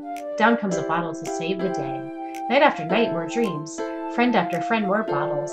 Deeper and deeper my fingers go, like exploring a dark cave, discovering the secrets hiding in the nooks and crannies, digging and digging, scraping and scraping. This is getting freaky. I blow dust off my bottle caps. It doesn't feel like time elapsed. My empty shelf could use some more. My friends look through my locked front door. Finally, all done.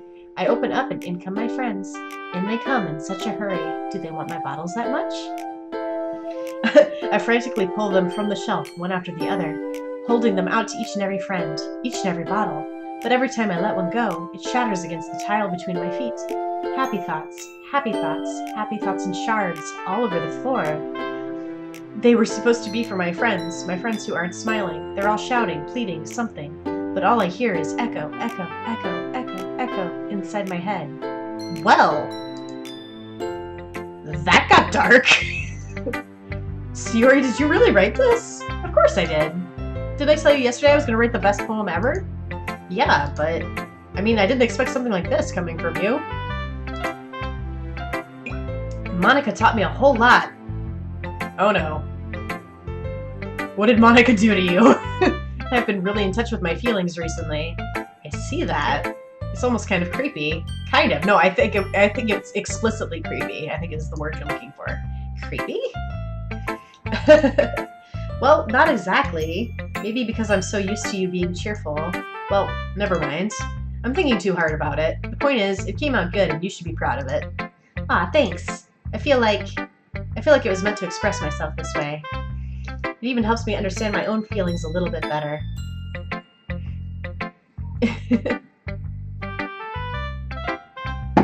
I feel like that's probably not true, but we'll go with it for now.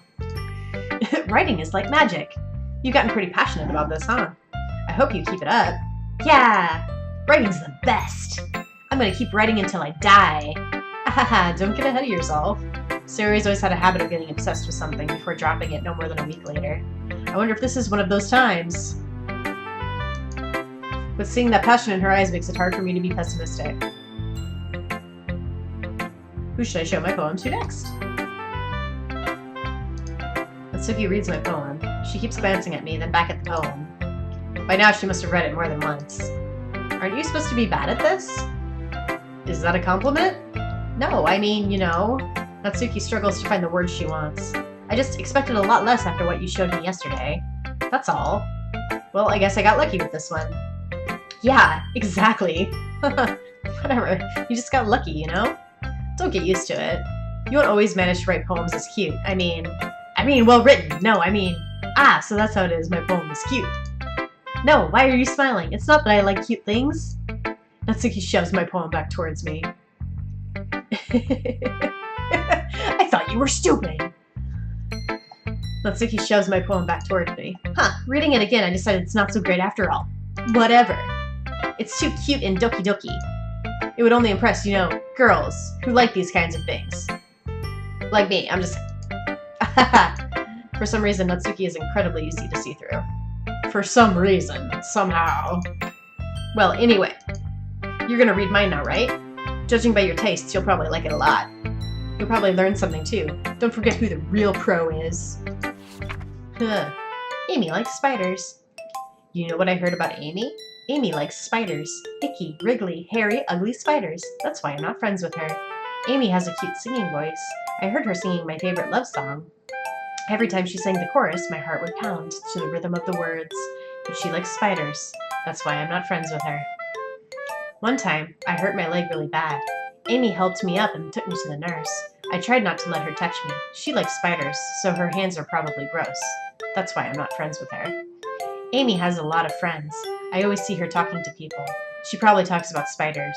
What if her friends start to like spiders too? That's why I'm not friends with her. It doesn't matter if she has other hobbies. It doesn't matter if she keeps it private. It doesn't matter if it doesn't hurt anyone. It's gross. She's gross. The world is better off without spider lovers. And I'm going to tell everyone. Okay. Alright. Alright. It's quite a bit longer than yesterday's. Yesterday's was way too short. I was just warming up. I hope you didn't think that was the best you could do. No, of course not. Anyway, the message is pretty straightforward in this poem. I doubt I have to explain it. Sometimes you can explain complicated issues in much simpler analogies, and it helps people realize how stupid they're being. Like anyone would agree that the subject of this poem is an ignorant jerk. Do you know people like that? Of course, it's about how everyone thinks That doesn't matter. It can be about anything. I wrote it to be easy to relate to. Everyone has some kind of weird hobby or a guilty pleasure. Something you're afraid if people find out they'll make fun of you or think less of you. But that just makes people stupid. Who cares what someone likes as long as they're not hurting anyone and it makes them happy? I think people really need to learn to respect others for liking weird things. Well, you're definitely right. And not transparent. At least I can relate to that. And I'm sure a lot of other people can too. It's what I do best, after all. I don't like writing unless there's a good message to take away from it. Like, conveying emotions is important, but I want to make people think, not just feel. Remember that. I'm going to write a good one for tomorrow too, so look forward to it. Is it my turn? Let's see how it compares to yesterday's. I see. It's a bit different. I respect you for trying different things, Kitten. Were you inspired by Natsuki's poem? Or Sayori's, perhaps? Well, I guess you could say that. I thought so. I'm happy for you. You don't need to find inspiration in my poems. I write them for myself. I write them for myself. Not for anyone else. So I don't really need for people to like them or anything. Yuri! I'm sorry for being blunt, but you're overthinking this a little. Just because our styles are different doesn't mean I dislike your poems. In fact, if I tried to do something in your style, I would probably just do a terrible job. I see. I'm sorry. My stupid mind, it likes to do that sometimes. Anyway, you don't need to be afraid to be a little more daring. Metaphors can go a long way. Don't feel like you need to work your brain like turning in a bunch of gears. Just try letting your mind wander through your feelings and write down the things you see and hear. That's one way to truly enable your readers to see into your mind. It's a very intimate exercise. Oh, okay. I see. That's certainly an interesting technique. Thanks for sharing. I have, well, an example like that if you'd like to read it. Of course. Is this the poem you wrote for today? Yuri nods and timidly hands me her poem. The raccoon. It happened in the dead of night while I was slicing bread for a guilty snack. My attention was caught by the scuttering of a raccoon outside my window. That was, I believe, the first time I noticed my strange tendencies as an unordinary human. I gave the raccoon a piece of bread, my subconscious well aware of the consequences. Well aware that a raccoon that is fed will always come back for more. The enticing beauty of my cutting knife was the symptom. The bread, my hungry curiosity. The raccoon, an urge. The moon increments its phase and reflects that much more light off of my cutting knife. The very same light that glistens in the eyes of my raccoon friend. I slice the bread, fresh and soft. The raccoon becomes excited. Or perhaps I'm merely projecting my emotions onto the newly satisfied animal. The raccoon has taken to following me. You could say we've gotten quite used to each other. The raccoon becomes hungry more and more frequently, so my bread is always handy. Every time I brandish my cutting knife, the raccoon shows me its excitement. A rush of blood. Classic Pavlovian conditioning. I slice the bread, and I feed myself again. Dude!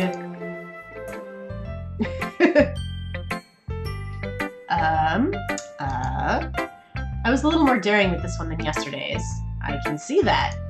It's a lot more metaphorical. I don't know if it's my fault, but I can't begin to imagine what this poem is about. That's right. It's a bit closer to my preferred writing style, using the poem as a canvas to express vivid imagery and conveying emotions through them.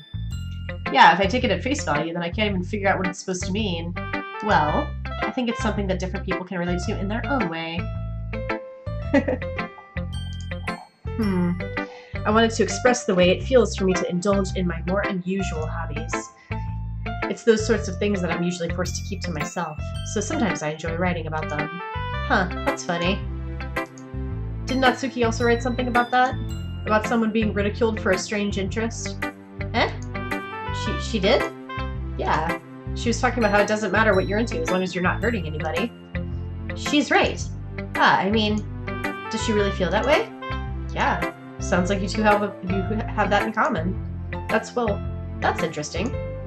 To me, she seemed like the kind of person who would make fun of my hobbies. But I suppose that's my fault for judging, isn't it? Please don't tell her I said that. Don't worry, I have no reason to. Okay. Well, thank you for sharing it with me. After all, if I hadn't learned to embrace my own weirdness, I would probably hate myself.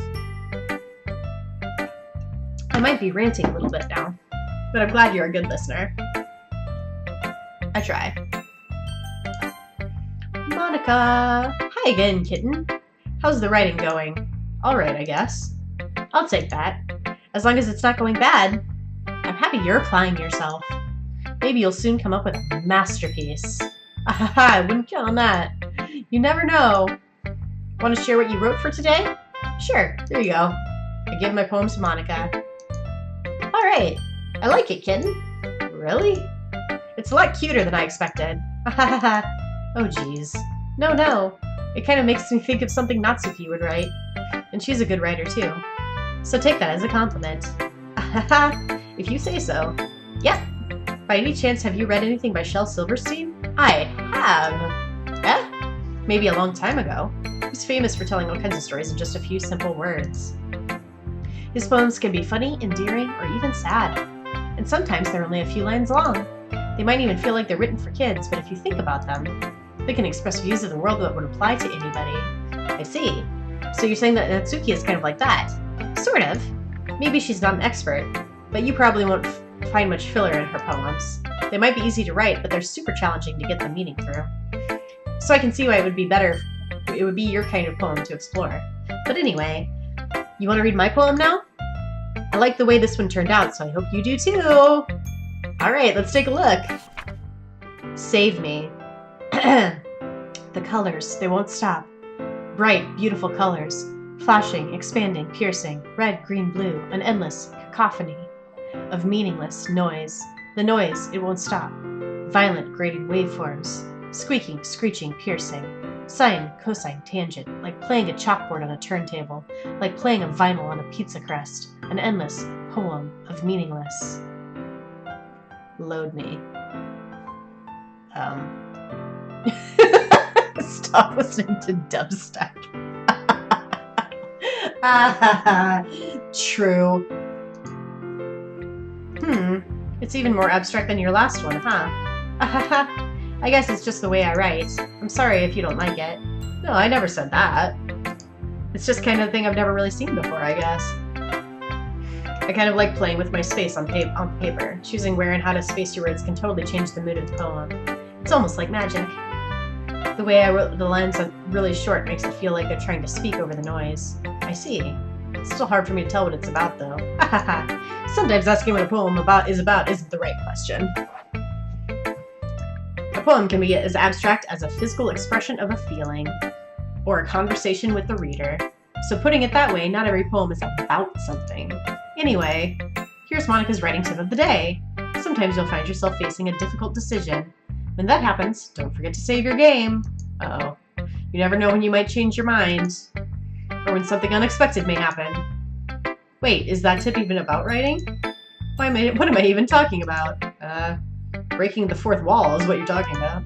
That's my advice for today. Thanks for listening. Okay, everyone. We're all done reading each other's poems, right? I have something extra planned for today, so if everyone could come sit at the front of the room. Is this about the festival? Well, sort of. Do we really have to do something for the festival? It's not like we can put together anything good in just a few days. We'll just end up embarrassing ourselves instead of getting any new members. That's a concern of mine as well. I don't really do well with last-minute preparations. Don't worry so much. We're gonna keep it simple, okay? We don't need much more than a few decorations. Sayori has been working on posters, and I've designed some pamphlets we can give out during the event. Yeah, it's definitely feeling more like a poetry club than a literature club, isn't it? Okay, that's great and all, but that doesn't tell us what we're actually going to be doing for the event. Ah, sorry, I thought you heard about it already. We're going to be performing. Performing? Monica, yeah, we're going to be having a poetry performance. Each of us is going to choose a poem to recite during the event. But the cool part is, we're also going to let anyone else come up with and recite poems too. Sayori's putting it all on the posters in case anyone wants to prepare ahead of time. Sayori, who's been coloring a poster, holds it up for us to see. Are you kidding me, Monica? You didn't already start putting these posters up, did you? Well, I did. Do you really think that's that bad of an idea? Well, no. It's not a bad idea, but I didn't sign up for this, you know. There's no way I'm going to be performing in front of a group of people like that. I agree with Natsuki. I could never in my life do something like that.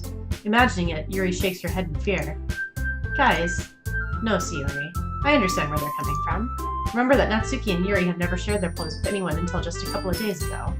It's a lot to ask for them to recite their poems out loud to a whole room full of people. I guess I kind of overlooked that, do you think? So I'm sorry. But I still think we should give it our best. We're the only ones responsible for the fate of this club. If we start the event and put on a good performance, then it will inspire others to do the same. And more people who perform, the better we'll be able to show everyone what literature is all about. Yeah! It's about expressing your feelings, being intimate with yourself, finding new horizons, and having fun. That's right. And it's those reasons that we're all in this club today. Don't you want to share that with others? To inspire them to find the same feelings that brought you here in the first place? I know you do. I know we all do. If all it takes is standing in front of the room for 2 minutes and reciting a poem, then I know you can do it. Natsuki and Yuri remain silent. Sayori looks worried. I guess that leaves me no choice. I agree. I don't think it's too much to ask. I think that Sayori and Monika have been trying really hard to get new members. The least we can do is help them out a little bit. Well, maybe, but it looks like Natsuki doesn't have any arguments left. Okay, fine. I guess I'll just have to get it over with. Alright! Phew. Thanks, Natsuki. What about you, Yuri? Yuri dejectedly glances at everyone else's expectant faces. Sigh. I guess I don't really have a choice. Aha! That's everyone! You're the best, Yuri. The club is seriously going to be the death of me. Foreshadowing? Oh gosh. You'll be fine, Yuri. But anyway, let's move on to the main event.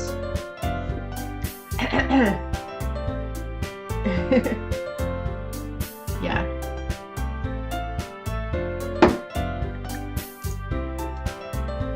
I want each of you to choose a poem of yours. We're going to practice reciting them in front of each other. No way! Monika, it's too sudden. Well, if you can't recite your poem in front of the club, how do you expect to do it in front of strangers? Oh no. Don't worry. I'll start off to help everyone feel a little more comfortable. Can I go next? Aha, of course. Now let's see. Monika flips through her notebook to the specific poem she has in mind for herself. Then she stands behind the podium. The title of this poem is The Way They Fly. Ahem. Monika begins reciting her poem. Her clear, confident voice fills the room. More than that, her inflection is pristine. She knows exactly how to apply emotion behind each line she recites, bringing the words to life. Is this something she's done before, or is she simply a natural? I glance around me. Everyone has their eyes on Monika. Sayori looks amazed. Yuri has an intense expression on her face that I don't understand. Finally, Monika finishes the recitation. The four of us applaud. Monika takes a breath and smiles. That was so good, Monika. Thank you very much. I was just hoping to set a good example. Are you ready to go next, Sayori? I'll go next. Yuri's fired up all of a sudden. Yuri's fired up. Yuri clutches the sheet of paper between her hands and stands up. Keeping her head down, she walks quickly over to the podium. This poem is called... Yuri anxiously glances at each of us. You can do it, Yuri. It's called After Image of a Crimson Eye. Yuri's voice shakes as she starts reading the poem. Just a moment ago, she practically refused to do this. Why is she suddenly putting in so much effort? As Yuri gets past the first couple of lines, her voice changes. It's almost like what happens when Yuri gets absorbed into her books. Her quivering words transform into the sharp syllables of a fierce and confident woman. The poem is full of twists and turns in its structure that she enunciates with perfect timing. This must be a rare glimpse into the whirling fire Yuri keeps concealed inside her head. Suddenly, she's finished. Everyone is stunned. Yuri snaps back into reality and glances around her as if she bewildered even herself. It's up to me to save the situation. Why? I'm the first to start applauding. Everyone joins me afterward, and we give Yuri the recognition she deserves. It's not that we didn't want to applaud for her, but we are caught so off guard that we must have forgotten. As we applaud, Yuri holds the poem to her chest and rushes back to her seat. Yuri, that was really good. Thank you for sharing. Looks like Yuri is down for the count. Okay, I guess I'm next then. So Yuri hops out of her chair and cheerfully walks to the podium. This one's called My Meadow. Sorry, I giggled. Sayori. It's a lot harder than I thought. How did you guys do it so easily? Try not to think of it like you're reciting to other people. Imagine you're reciting it to yourself in front of a mirror or in your own head. It's your poem, so it'll come out the best that way. I see. Okay then. Sayori begins her poem. Somehow, it feels like her soft voice was made as a perfect match. The poem isn't aimlessly cheery like Sayori is. It's serene and bittersweet. If I were to read this on paper, I probably wouldn't think much of it, but hearing it come from Sayori's voice almost gives it a whole new meaning. Maybe this is what Sayori meant when she said she likes my poems. It's like I get to reach more deeply into someone I thought I knew through and through. Sayori finishes and we applaud. I did it! Good job, Sayori. Even Kitten liked it. I guess that's a good sign. What does that even mean? It came out nicely, Sayori. The atmosphere of the poem fits you really nicely. But it might be that the other poems wouldn't work quite as well with that kind of delivery. I don't really understand. In other words, I've seen poems of yours where that sort of gentle delivery wouldn't work as well. They might need a little more force behind them depending on what you're reading. Oh, I know what you mean. Well, I've been practicing that kind of thing. It's just embarrassing to do it in front of everyone. The next time, I'm going to make you pick a poem that challenges you a little more. We don't have much time before the festival, you know? Okay. Now, who's next? Natsuki? Harf. Don't make me go before Kitten. It's not like I can compare to you guys anyway. Might as well let Kitten lower everyone's standards a little before I have to do it. Yes, she does. Natsuki. It's fine. I might as well get it over with. But it's not like I have much of a selection of what to read. I just have to go with what I wrote for today. I stand up and step in front of the podium. Everyone has their eyes on me, making me feel terribly awkward. I recite my poem. Since I'm not exactly confident in my own writing, it's hard to put energy into it. Despite that, once I finish, I receive applause anyway, because they're polite. Sorry, I'm not really as good as everyone else. Don't worry about it so much. I think it's less about your abilities and more about your lack of confidence in your writing.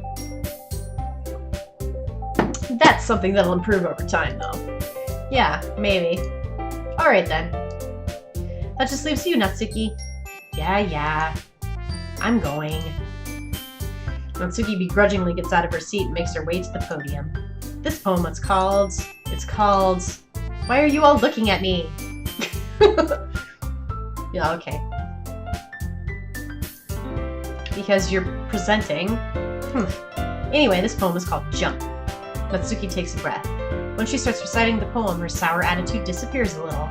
While she's still a little unenthused, her poem has a rhythm and rhyme to it. It's Natsuki's trademark style, and it works surprisingly well when spoken aloud. The words feel like they bounce up and down as if giving life to the poem. Natsuki finishes, and everyone applauds. She huffs back to her seat. Huff, huff, huff. That wasn't so bad, was it? Easy for you to say. You better not make me do that again. Ah, well. Do you at least feel prepared enough to recite a poem in front of other people? I mean, doing it in front of other people will be way easier. I can put on whatever face I want for other people, but when it's just my friends, it's just embarrassing. That's a surprise, Natsuki. I think it would be the other way around for me. Well, that's just how it is, so... Well, I guess in that case, you won't have much to worry about at the festival. That said, I want to thank everyone for coming through. It might be hard, but I hope that you all have an idea of what it's like now. Make sure you pick a poem and get enough practice before the festival, okay? I'll be making pamphlets, so let me know ahead of time what you'll be reciting. Ugh, jeez. I should probably find some other poem to recite instead. That's fine too. It doesn't have to be your own. I'm already pleasantly surprised that you're putting in all this effort in the club. It makes me really happy. Yeah, no problem. Okay, everyone. That's about it for today. I know the festival is coming up, but let's try to write poems for tomorrow as well. I've been working out really nicely so far, so I'd like to continue that. As for the festival, we'll finish planning tomorrow, and then we'll have the weekend to practice. Prepare. Monday's the big day. I can't wait. I can do this. I can do this. Alright. I stand up. There's no way I'll be able to find the same enthusiasm as Sayori and Monica, but I'll do my best to get through it. It's for the sake of the club, which I didn't care about, but now suddenly do. And impressing Monica, then I'll have to do my best. Ready to go, Sayori? Yep. Look at you two always going home together like that. It's kind of adorable, isn't it? Jeez, guys.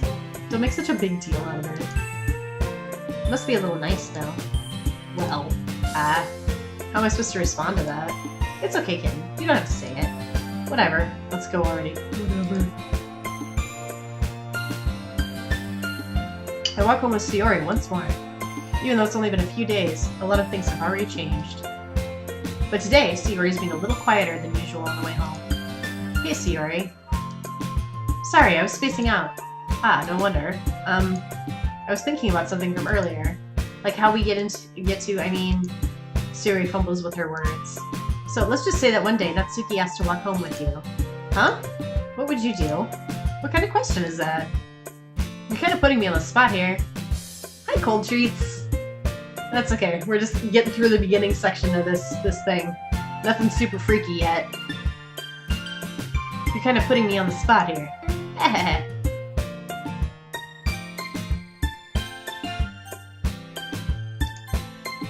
Walking home with Natsuki, huh? Where does the thought of that make my heart pound? Oh, I think I would be afraid of what she'd do with me if I turned her down. Isn't she so cute and fun to be around? That has nothing to do with what I just said. Ahaha, you admitted it. Okay. I will do just that. Jeez. There's not even any point in speculating something that's never going to happen. Well, maybe. But I just like to think about it. It's not long before you won't need me anymore, you know? Need you? Sayori, I can't figure out how you're seeing things in your head right now. Probably darkly. Sorry. Everyone is different. Nobody in the club is a replacement for you. If you say so. The conversation trails off and I'm left feeling awkward. But it was kind of her fault for dropping me with such a weird question. So weird. I can't just lie to her. But if there's something that makes her happy, I would hate to take that away from her. That's why I said there's no point in speculating. Then again, the festival's only a few days away. Who knows what will happen in that time? Who knows? Dun, dun, dun. Alright, let's see.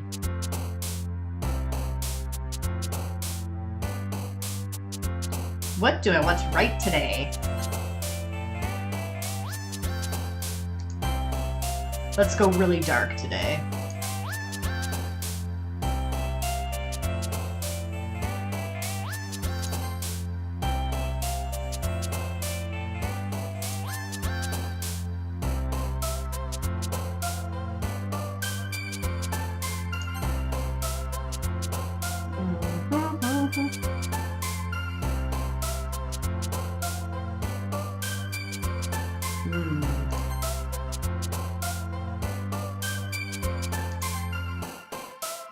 Going for the darkest. The darkest and the most dismal.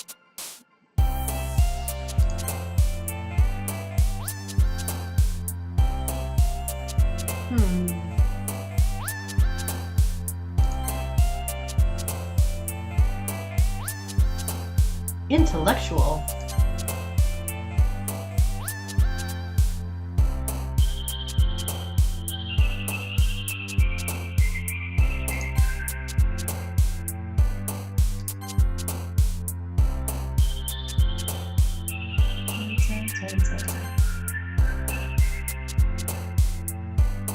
Vibrant.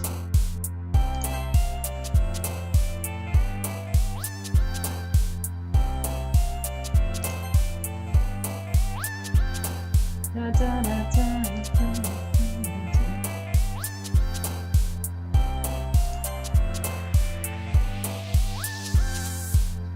Bane.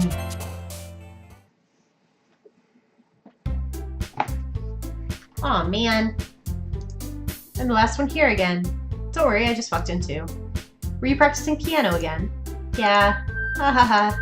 You must have a lot of determination. Determination. Starting this club and now picking up piano. Well, maybe not determination, but I guess passion. Remember that the club wouldn't be here if it wasn't for all of you. And I'm super happy that you're all willing to help me out at the festival too. I can't wait for the festival. It's gonna be great. Weren't you complaining just yesterday, Natsuki? Well, yeah. I'm not talking about our part in the festival, but it's a whole day of school where you get to play and eat all kinds of delicious food. Sounds like a plan to me. You sound a bit like Sayori all of a sudden. Monica, do they usually have fried squid? Squid? That's a pretty specific thing to look forward to. Oh, come on. Are you saying you don't like squid? You, of all people? I didn't say I don't like it. It What's that supposed to mean? Is she like the kind of person who is into squid? I don't know. Besides, what do you mean by you of all people? That's what I'm saying. Because it's right in your name. Monica. Eh? That's not how you say my name at all. Also, that joke makes no sense in translation. Ah, never mind. Let's just focus on our own event for now, okay? Fine, fine. Your reactions aren't as fun as Yuri's or Sayori's anyway. Excuse me. Where is Sayori anyway? Oh, there you are. Sayori is sitting at a desk in the corner of the room, looking down at nothing. I walk over to her. Hey, Sayori. I wave my hand in front of her face. Eh? You're spacing out again. Ah! Sorry, don't mind me. You can go talk to everyone else. Huh. Is everything alright? Of course! Why wouldn't it be? It just feels like you're a little off. Sorry for assuming things. Geez, you worry too much about me. I'm fine, see? Sayori shows me a big smile. Don't let me distract you from having fun with everyone. Well, alright. If you say so. I worriedly glance at Sayori before turning back toward everyone else. But the conversation has already dispersed, with everyone back at their usual activities. Maybe I should ask Monica if she's noticed anything about Sayori recently. Since they've been preparing for the festival, they must be spending a lot of time together. I timidly approach Monica, who's shuffling through some papers at her desk. Kitten, what's up? Yeah, no, the music is super catchy. Very bouncy. Hey, this might sound a little strange, but have you noticed anything up with Sayori lately? Anything up with her? In what way do you mean? Maybe I'm reading into it a little too much, but she seems a bit downcast today. Oh, you think so? I can't say I've noticed anything about her. Monica peers across the room at Sayori, who's idly dragging a rubber eraser up and down her desk. Maybe there's something on her mind. But I'm surprised I'm not the one asking you, Kitten. You certainly know her a lot better than I do. Yeah, but she's never really like this. She's always talked to me about things that bothered her. But this time when I asked her, she was really dismissive. Of course, I will definitely let you know.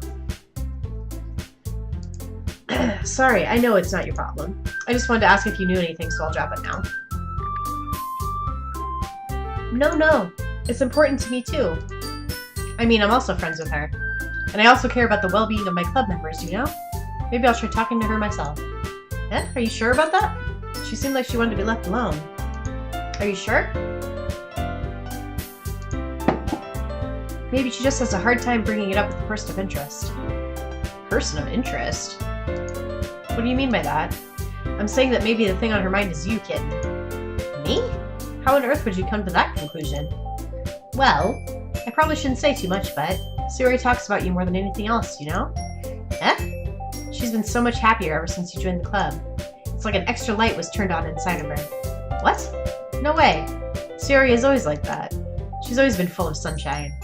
It's not any different now than it has always been. You're so funny, Kitten. You're so funny. Have you ever thought that maybe you've always seen her as so cheerful because that's just how she is when she's around you? I said too much. I'm sorry, what do I know anyway? I didn't mean to jump to conclusions, and you should just forget about what I said. I'll try to talk to her, so try not to think about it for now. Ah, alright.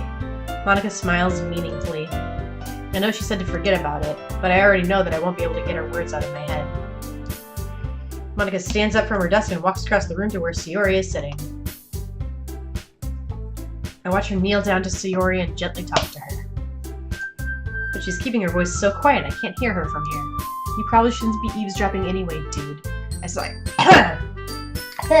I sigh and sit myself down. Sorry.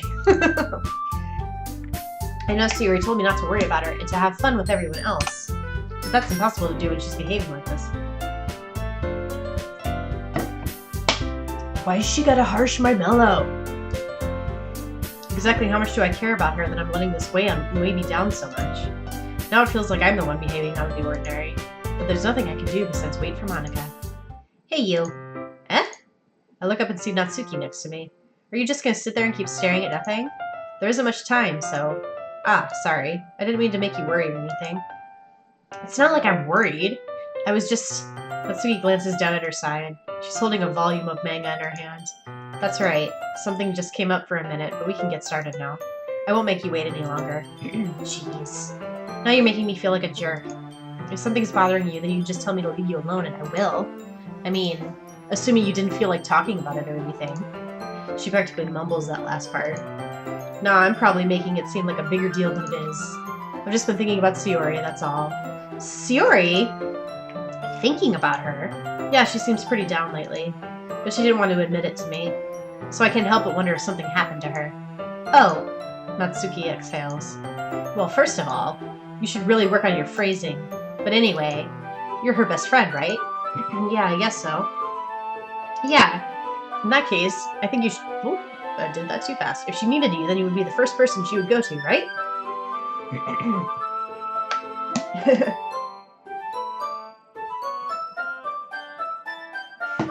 Yeah, Yuri seems like she's, like, the one you're supposed to go for, I guess. But, you know, nah. If she needed, then you would be the first person she would go to, right? Well, I guess that's true. I mean, some people just have those days. You can't always avoid it. If anything, she probably doesn't want you to worry about her because it's not important. Yeah, that's kind of what she said to me. Maybe it's not right for me to go against her wishes. Exactly. If she needs you to worry about her, then it'll be a lot more obvious. Yeah. I should have thought of it this way from the start. Ah, well. Not a boob girl myself. I mean, they're alright, but you know, whatever. Natsuki fiddles with the book she's holding in her hands. She really means a lot to you, doesn't she? Ah. Don't get the wrong idea or anything. We've just been friends for a long time. It's normal to be worried about your friends. I mean, you were worried about me, so... I was not. Geez, if you're fine, let's hurry and get started already. Yeah. Okay, everyone. After some time passes, Monica calls out to the club room. And why don't we share our poems now?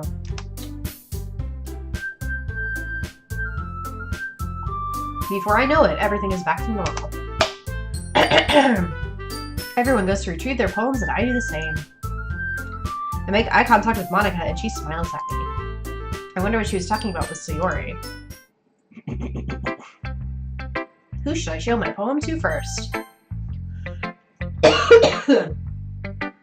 Sorry, I feel like I've got something caught in my throat. It's nice, I guess. Come on, I can already tell you don't like it.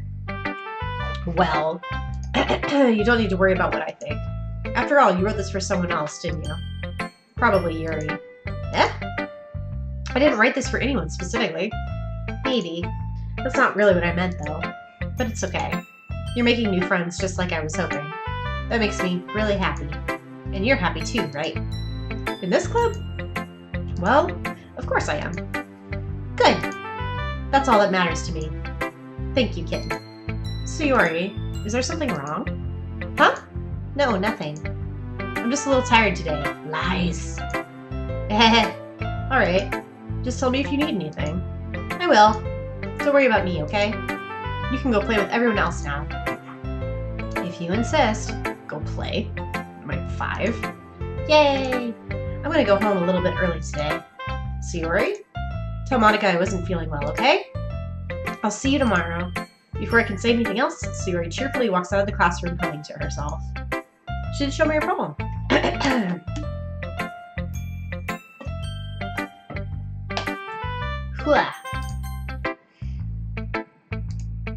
Oh man, this is seriously a step backwards. I liked your last two way better than this one. I mean, I guess I can't be mad at you for trying different things. As long as you're not just trying to impress Yuri or something like that. Gross. Gross. Okay. Like you said, I'm allowed to try new things. Why are you so emotionally invested in my poems anyway? Isn't that more of a compliment to me? No, gross. It's not like I care.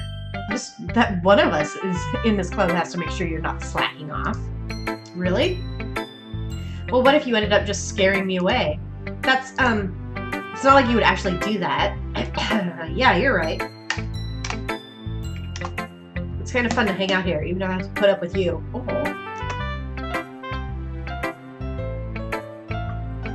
Gah. Natsuki's elbow connects with my stomach. Oh? Maybe I won't... Mind scaring you away after all? I was just joking. Oh, I know. Don't worry, I was too. Ha ha ha. How the hell can you call that a joke? That seriously hurt. Well, maybe it was funny to her. I guess that's kind of the point. I should really just watch my mouth around Natsuki. Anyway, Natsuki holds her poem out to me like nothing ever happened. I'll be your beach. Your mind is so full of troubles and fears that diminished your wonder over the years, but today I have a special place, a beach for us to go. A shore reaching beyond your sight, a sea that sparkles with brilliant light. The walls in your mind will melt away before the sun glow. I'll be the beach that washes your worries away. I'll be the beach you daydream about each day. I'll be the beach that makes your heart leap in a way you thought you had left you long ago. Let's bury your heavy thoughts in a pile of sand. Oh, okay. Let's bury your heavy thoughts in a pile of sand, bathe in sunbeams and hold my hand, wash your insecurities in the salty sea, and let me see you shine. Let's leave your memories in a footprint trail, set you free in my windy sail, and remember the reasons you're wonderful when you press your lips to mine. Oh.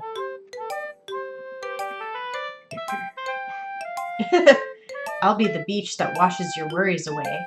I'll be the beach you daydream about each day. I'll be the beach that makes your heart leap in a way you thought you had left you long ago. But if you let me by your side, your own beach, your own escape, you'll learn to love yourself again. Yeah, I felt like I kept writing about negative things, so I wanted to write something with a nice message for once. Besides, the beach is awesome. Kind of hard to write anything negative about the beach. So you decided to write about the beach first and then came up with the message later? Yeah, well, it's only because of what happened yesterday. Yeah, well, I mean, after Yuri, I realized we kind of wrote about the same thing. She wanted to pick a topic and have both of us write about it or whatever. You can really see her doing that too. Making us write about a simple topic but trying to impress me by coming up with something all fancy. Well, it's not like I care. I just did it anyway. I mean, I guess mine ended up being kind of metaphorical too. But there's nothing wrong with doing that once in a while. At the very least, it was good practice. Alright. Kitten, this is wonderful. I just picked all the darkest words I could think of, so I can feel the emotion that you poured into it. Is this a result of trying what I suggested yesterday? Yeah, I guess so. You did a good job explaining. I really wanted to try to give it more feeling of darkness. Yuri visibly swallows. Even her hands appear sweaty. I'm not used to this. Used to what? I don't know. It's fine, take your time. Yuri breathes and collects her thoughts. I know that Yuri likes to think before she speaks, so I offer that patience to her. Yeah, just being appreciated like this, I guess. It probably sounds really stupid, but seeing someone motivated by my writing, it just makes me really happy. Are you saying you've never shared your writing before? Yuri nods. Really? I don't believe it. I really only write for myself, and besides, people would just laugh at me. They're all gonna laugh at you. Do you really think that? Again, Yuri nods. Huh. Even your close friends? For some reason, Yuri doesn't respond. Yuri? Yuri smiles sadly. Kitten, during lunchtime I eat by myself. Did you know that? It's a great time to find a quiet spot and do some reading. In fact, I always have some books with me. You could say I really enjoy reading. Well, that's one way to put it anyway. But books are so full of amazing and inspiring people. People you want to fall in love with. Or people you just know would make a really good friend. Cheerful people who always put a smile on your face. Or deep thinkers and problem solvers who discover the mysteries of life. So when you look at it that way, I'm surrounded by friends every day. You know? And those friends don't laugh at me. They don't tease me for spacing out all the time. They don't make fun of my body type. And they don't hate me for acting like a know-it-all. People say that about you? I'm not a know-it-all, Kitten. I'm the opposite. I don't know anything. I don't know how to talk to people. I don't know how to make people see me as normal. I don't even know how to make myself happy. I have all these feelings. All these feelings! And all I can do with them is read and write. But it wasn't until now that I started sharing it with you that I really understood what was missing all this time.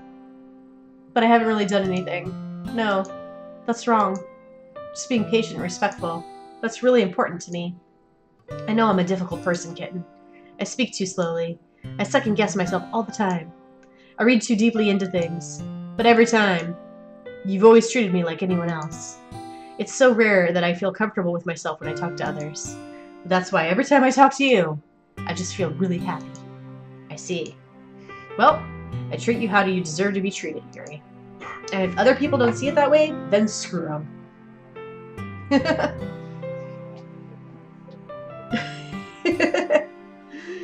Yeah. I mean, I joined this club hoping I would make friends. And I would say I've had at least one success. Wouldn't you? If you put it that way, yeah. We really are friends now, aren't we? Yuri puts her head in her hands, but this time she's smiling as she does it. Do you want to show me your poem? Yeah. You want to show me your poem? I do. Let me get it for you. Beach. A marvel millions of years in the making, where the womb of Earth chaotically meets the surface. Under a clear blue sky, an expanse of bliss, but beneath gray rolling clouds, an endless enigma. The easiest world to get lost in is one where everything can be found. One can only build a sandcastle where the sand is wet. But when the sand is wet, the tide comes. Will it gently lick at your foundations until you give in? Or will a sudden wave send you crashing down in the blink of an eye? Either way, the outcome is the same, yet we still build sandcastles. I stand where the foam wraps around my ankles, where my toes squish into the sand. The salty air is therapeutic. The breeze is gentle, yet powerful. I sink my toes into the ultimate boundary line, tempted by the foamy tendrils. Turn back, and I abandon my piece to a road at the shore. Drift forward, and I return to Earth forevermore. Tendrils, again. I'm aware that the beach is kind of an inane thing to write about, but I did my best to make a metaphorical approach to it. Yeah, Natsuki already told me about it. She did? She didn't say anything weird, did she? She just wanted us to write about the same topic again. I suppose to better compare the differences in our writing styles or thought processes. Anyway, it was her idea. Knowing her, that's no surprise that she'd want to do something like that. She probably just wants to show off. It's not like I have a particular interest in her writing style. I just went with her request. But, well, I suppose it's not so bad to write about something simple on occasion. It can be refreshing, you know? It's good for me to calm my thoughts once in a while. Yeah, I think I agree. Thanks for sharing. Da, da, da, da, da. Hi, Kitten! Have you thought about what you want to submit to perform at the festival? Well, being in this club is one thing, but performing in front of a bunch of people? I'll have to give it some more thought. Okay, no pressure. But whatever you do, I'm sure it'll turn out great. It would also make me happy to see. Anyway, let's look at today's poem. Sure. I let Monica take the poem I'm holding in my hands. Great job, Kitten. I was going ooh in my head while reading it. It's really metaphorical. I'm not sure why, but I didn't expect you to go for something so deep. I guess I underestimated you. It's easiest for me to keep everyone's expectations low. That way, it always counts when I put in some effort. That's not very fair. Well, I guess it worked anyway. You know that Yuri likes this kind of writing, right? Writing that's full of imagery and symbolism. Unlike Sayori, who likes using simple and direct words to describe happiness and sadness, Yuri likes it when readers are left to derive their own meaning out of it. It's very challenging to write like that effectively, both allowing people to get something out of it just by feel, or letting them deeply analyze all the nuances. It can take years of practice, which I'm assuming Yuri has at this point. I never asked, though. I'm sure I'm nowhere near her level yet. Don't worry so much about that. You do your own thing. Just keep exploring and learn by trying new things. Anyway, I'll share my poem with you now, alright? Alright. The Lady Who Knows Everything. An old tale tells of a lady who wanders Earth. The lady who knows everything. A beautiful lady who has found every answer, all meaning, all purpose, all that was ever sought. And here I am, a feather, lost adrift in the sky, victim of the currents of the wind. Day after day I search with little hope, knowing legends don't exist. But when all else has failed me, when all others have turned away, the legend is all that remains. the last dim star glimmering in a twilight sky, until one day the wind ceases to blow. I fall, and I fall and fall, and fall even more, gentle as a feather, a dry quill, expressionless. But a hand catches me between the thumb and forefinger, the hand of a beautiful lady. I look at her eyes and find no end to her gaze. The lady who knows everything knows what I am thinking. Before I can speak, she responds in a hollow voice. I have found every answer, all of which amount to nothing. There is no meaning. There is no purpose, and we seek only the impossible. I am not your legend. Your legend does not exist. And with a breath, she blows me back afloat, and I pick up a gust of wind. Deep, you know? I feel like learning and looking for answers are all sorts of things that give life meaning. Not to get too philosophical or anything. Yeah, some Morrissey would be pretty, yeah. But it was kind of on my mind, so that's what I wrote about. I see. I never really put much thought into it. In a way, it's almost paradoxical, because if we had all the answers, wouldn't the world start to lose its meaning? You know, there's one thing I noticed. It seems like everyone in the club prefers writing about things that are more sad than happy. Are you surprised? I mean, if everything was okay, we wouldn't have anything to write about, would we? Humans aren't two-dimensional creatures. I think you'd know that better than anyone. You mean one-dimensional? Ah, yeah, that. Anyway, because you guys are two-dimensional. Anyway, here's Monica's writing tip of the day. Are you ever too shy to share your writing because you're afraid it's not that good? It can be really disheartening to get a lukewarm response to something you put so much into. But if you find other people who enjoy your writing, then sharing becomes a lot easier. Because instead of just telling you that your writing is good, or okay, or bad, they'll want to focus more on everything that went into it and the things you can work on. It's much more encouraging that way, and it will make you want to continue improving. It's almost like having your own little literature club, don't you think? That's my advice for today. Thanks for listening. Okay, you three. We're all done sharing poems, right? Why don't we start figuring out? I'm enjoying the music. I like it. I'm into it. Hello, Key Fighter. What's up? Hold on a second. Is it just me or did you say something strange just now? Something did sound a bit unusual. That's right. You deviated from your usual catchphrase when addressing the club. Catchphrase? I don't have a catchphrase. Jeez. Why is the mood so weird today? Look, even Yuri is immune to it. Ugh. Stagnating air is common foreshadowing that something terrible is about to happen. A musical fungus, that's quality. In your books, maybe. Look, the only thing different is that Sayori isn't here. Ah, it seems you're right. Sigh. Sayori always helps lighten the mood a bit, doesn't she? It's almost like everyone's balance is thrown off a little when she's not around. Where the heck did she run off to, anyway? I thought she just went to pee. Natsuki, please show some decency. Show some decency. Don't talk about urine. Oh, come on. She actually wasn't feeling too well and went home early. Is that so? I hope she's alright. Seriously?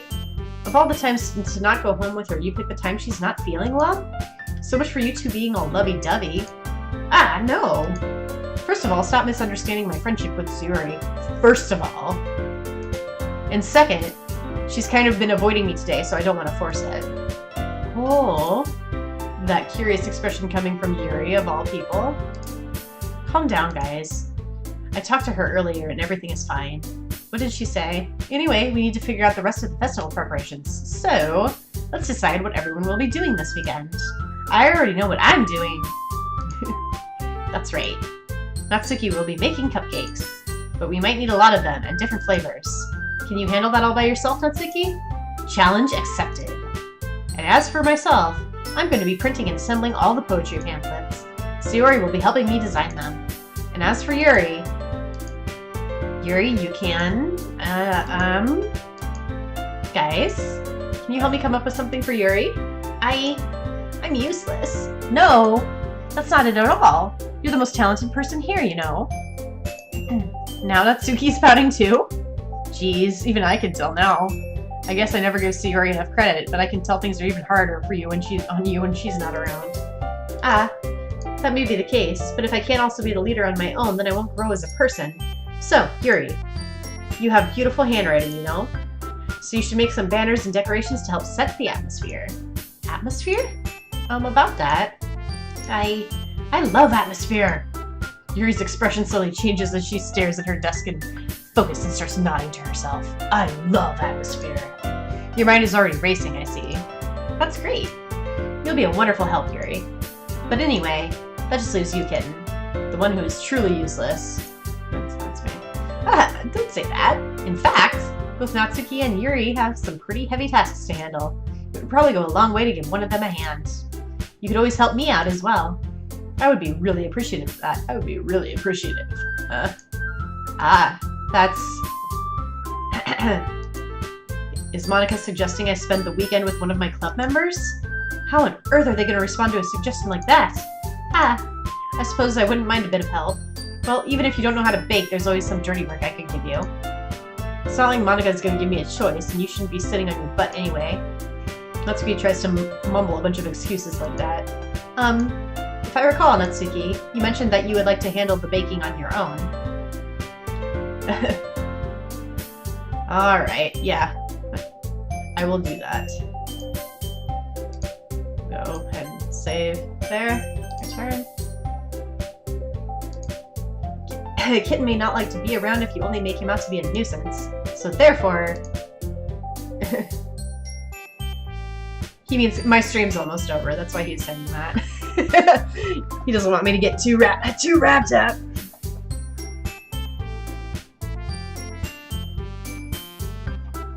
Yeah, no worries. You're just looking out for my schedule and I appreciate it. It is 11:30. He may be more suited to assisting with the decorations. Hold on, I never said that.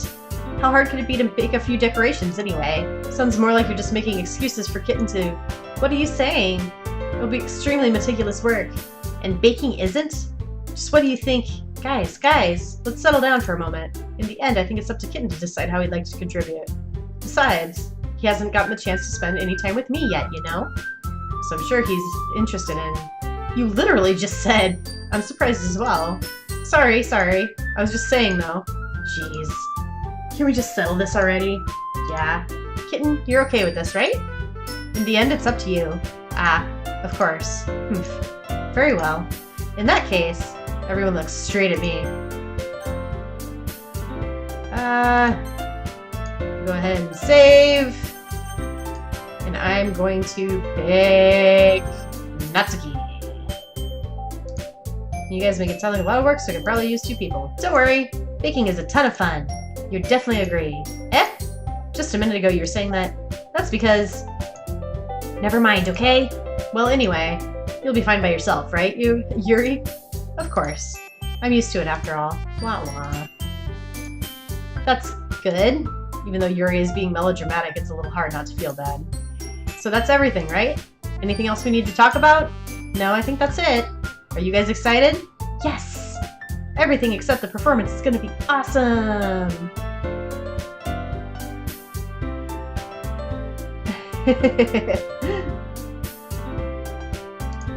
Alright. I'll let us get out of class and then I'm gonna save my game. That really counts. What about you, Kitten? Me? I guess you could say I'm interested in how it'll turn out. That's good enough for me. What about you, Yuri? Yuri? She's still sulking. Natsuki starts pouting too. It's not that big of a deal or anything. Well, it might not just be just that. I think Yuri might just be feeling a little underappreciated in general, having to come up with something for her to do and then nobody offering to help. That doesn't mean... Oh. Natsuki glances back and forth between everyone with a worried expression. Look! Natsuki goes over and puts her hands down on Yuri's shoulder. Yuri, you really are the most talented one here, and you're gonna help me make the event a lot more fun and welcoming. I mean, the cupcakes will probably help a lot too, but you're gonna make the atmosphere special. Thank you for that follow, Rontafu, by the way. Well, you know, sorry. She's a little shy for me. Hello, by the way. You came in right at the end of my stream. Hello. That'll be really important for the way that people feel during the performances. So, you need to stop being dumb and give yourself a little more credit. Natsuki releases her hands and turns around to face the other direction. You didn't really mean that, did you? Not really, but Yuri isn't the only one surprised. Monica and I are also taken aback by Natsuki's words. Natsuki, of all people, to be saying such encouraging things. But I begin to understand. Natsuki was trying to sound like Sayori. Even if it didn't work perfectly, I can tell that she tried to say something Sayori would say at a time like this. Because Sayori always helps everyone smile and feel good about themselves. I'm sorry for being dumb. I'm going to do my best. And all of us are going to make a really great event. Yeah. Yeah! I hope to see everyone do their best. But with that, there's nothing more for today. So I guess it's time for us to head out. Okay, but I'm staying here a bit longer. I barely got to do any reading today, so... Fair enough, there's nothing wrong with that. Everyone packs up their things. I start to follow Monica and Yuri out the door as they chat between each other. Where are you going? Eh? We still need to figure out plans for this weekend. You literally would have gone home and realized that you didn't even have a way to contact me. Oh, that's true. I have no idea how that slipped my mind. Geez, good thing I stopped you.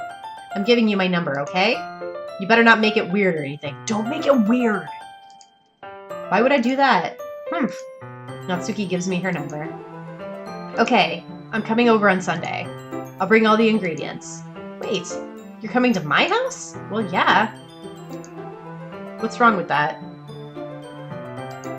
I mean, I just needed to figure that since I'm the one helping, I would be going to your house. Yeah, right. Like I could have a guy over to my house.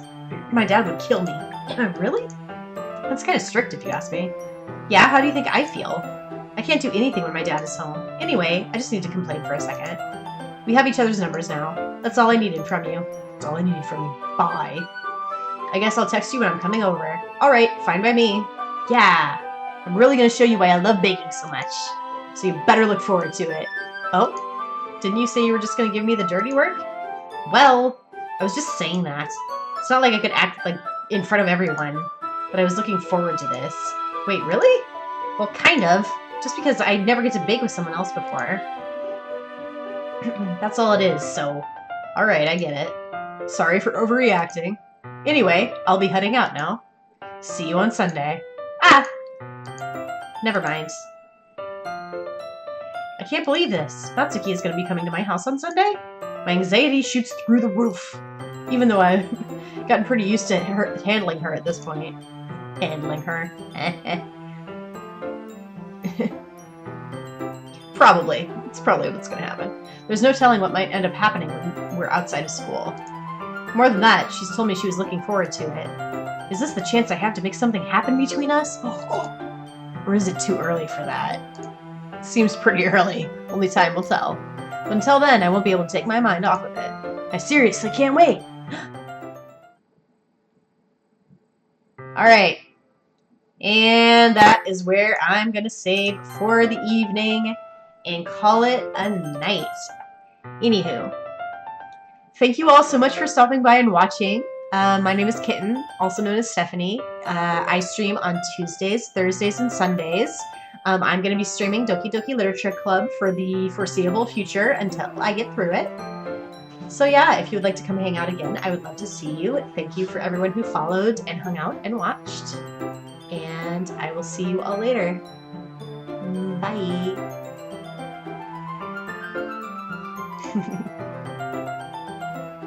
Nope, not traumatized today. Maybe next stream. We'll see.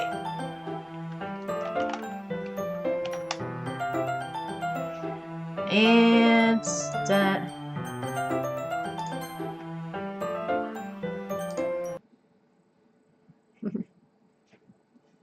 good to know. See you later.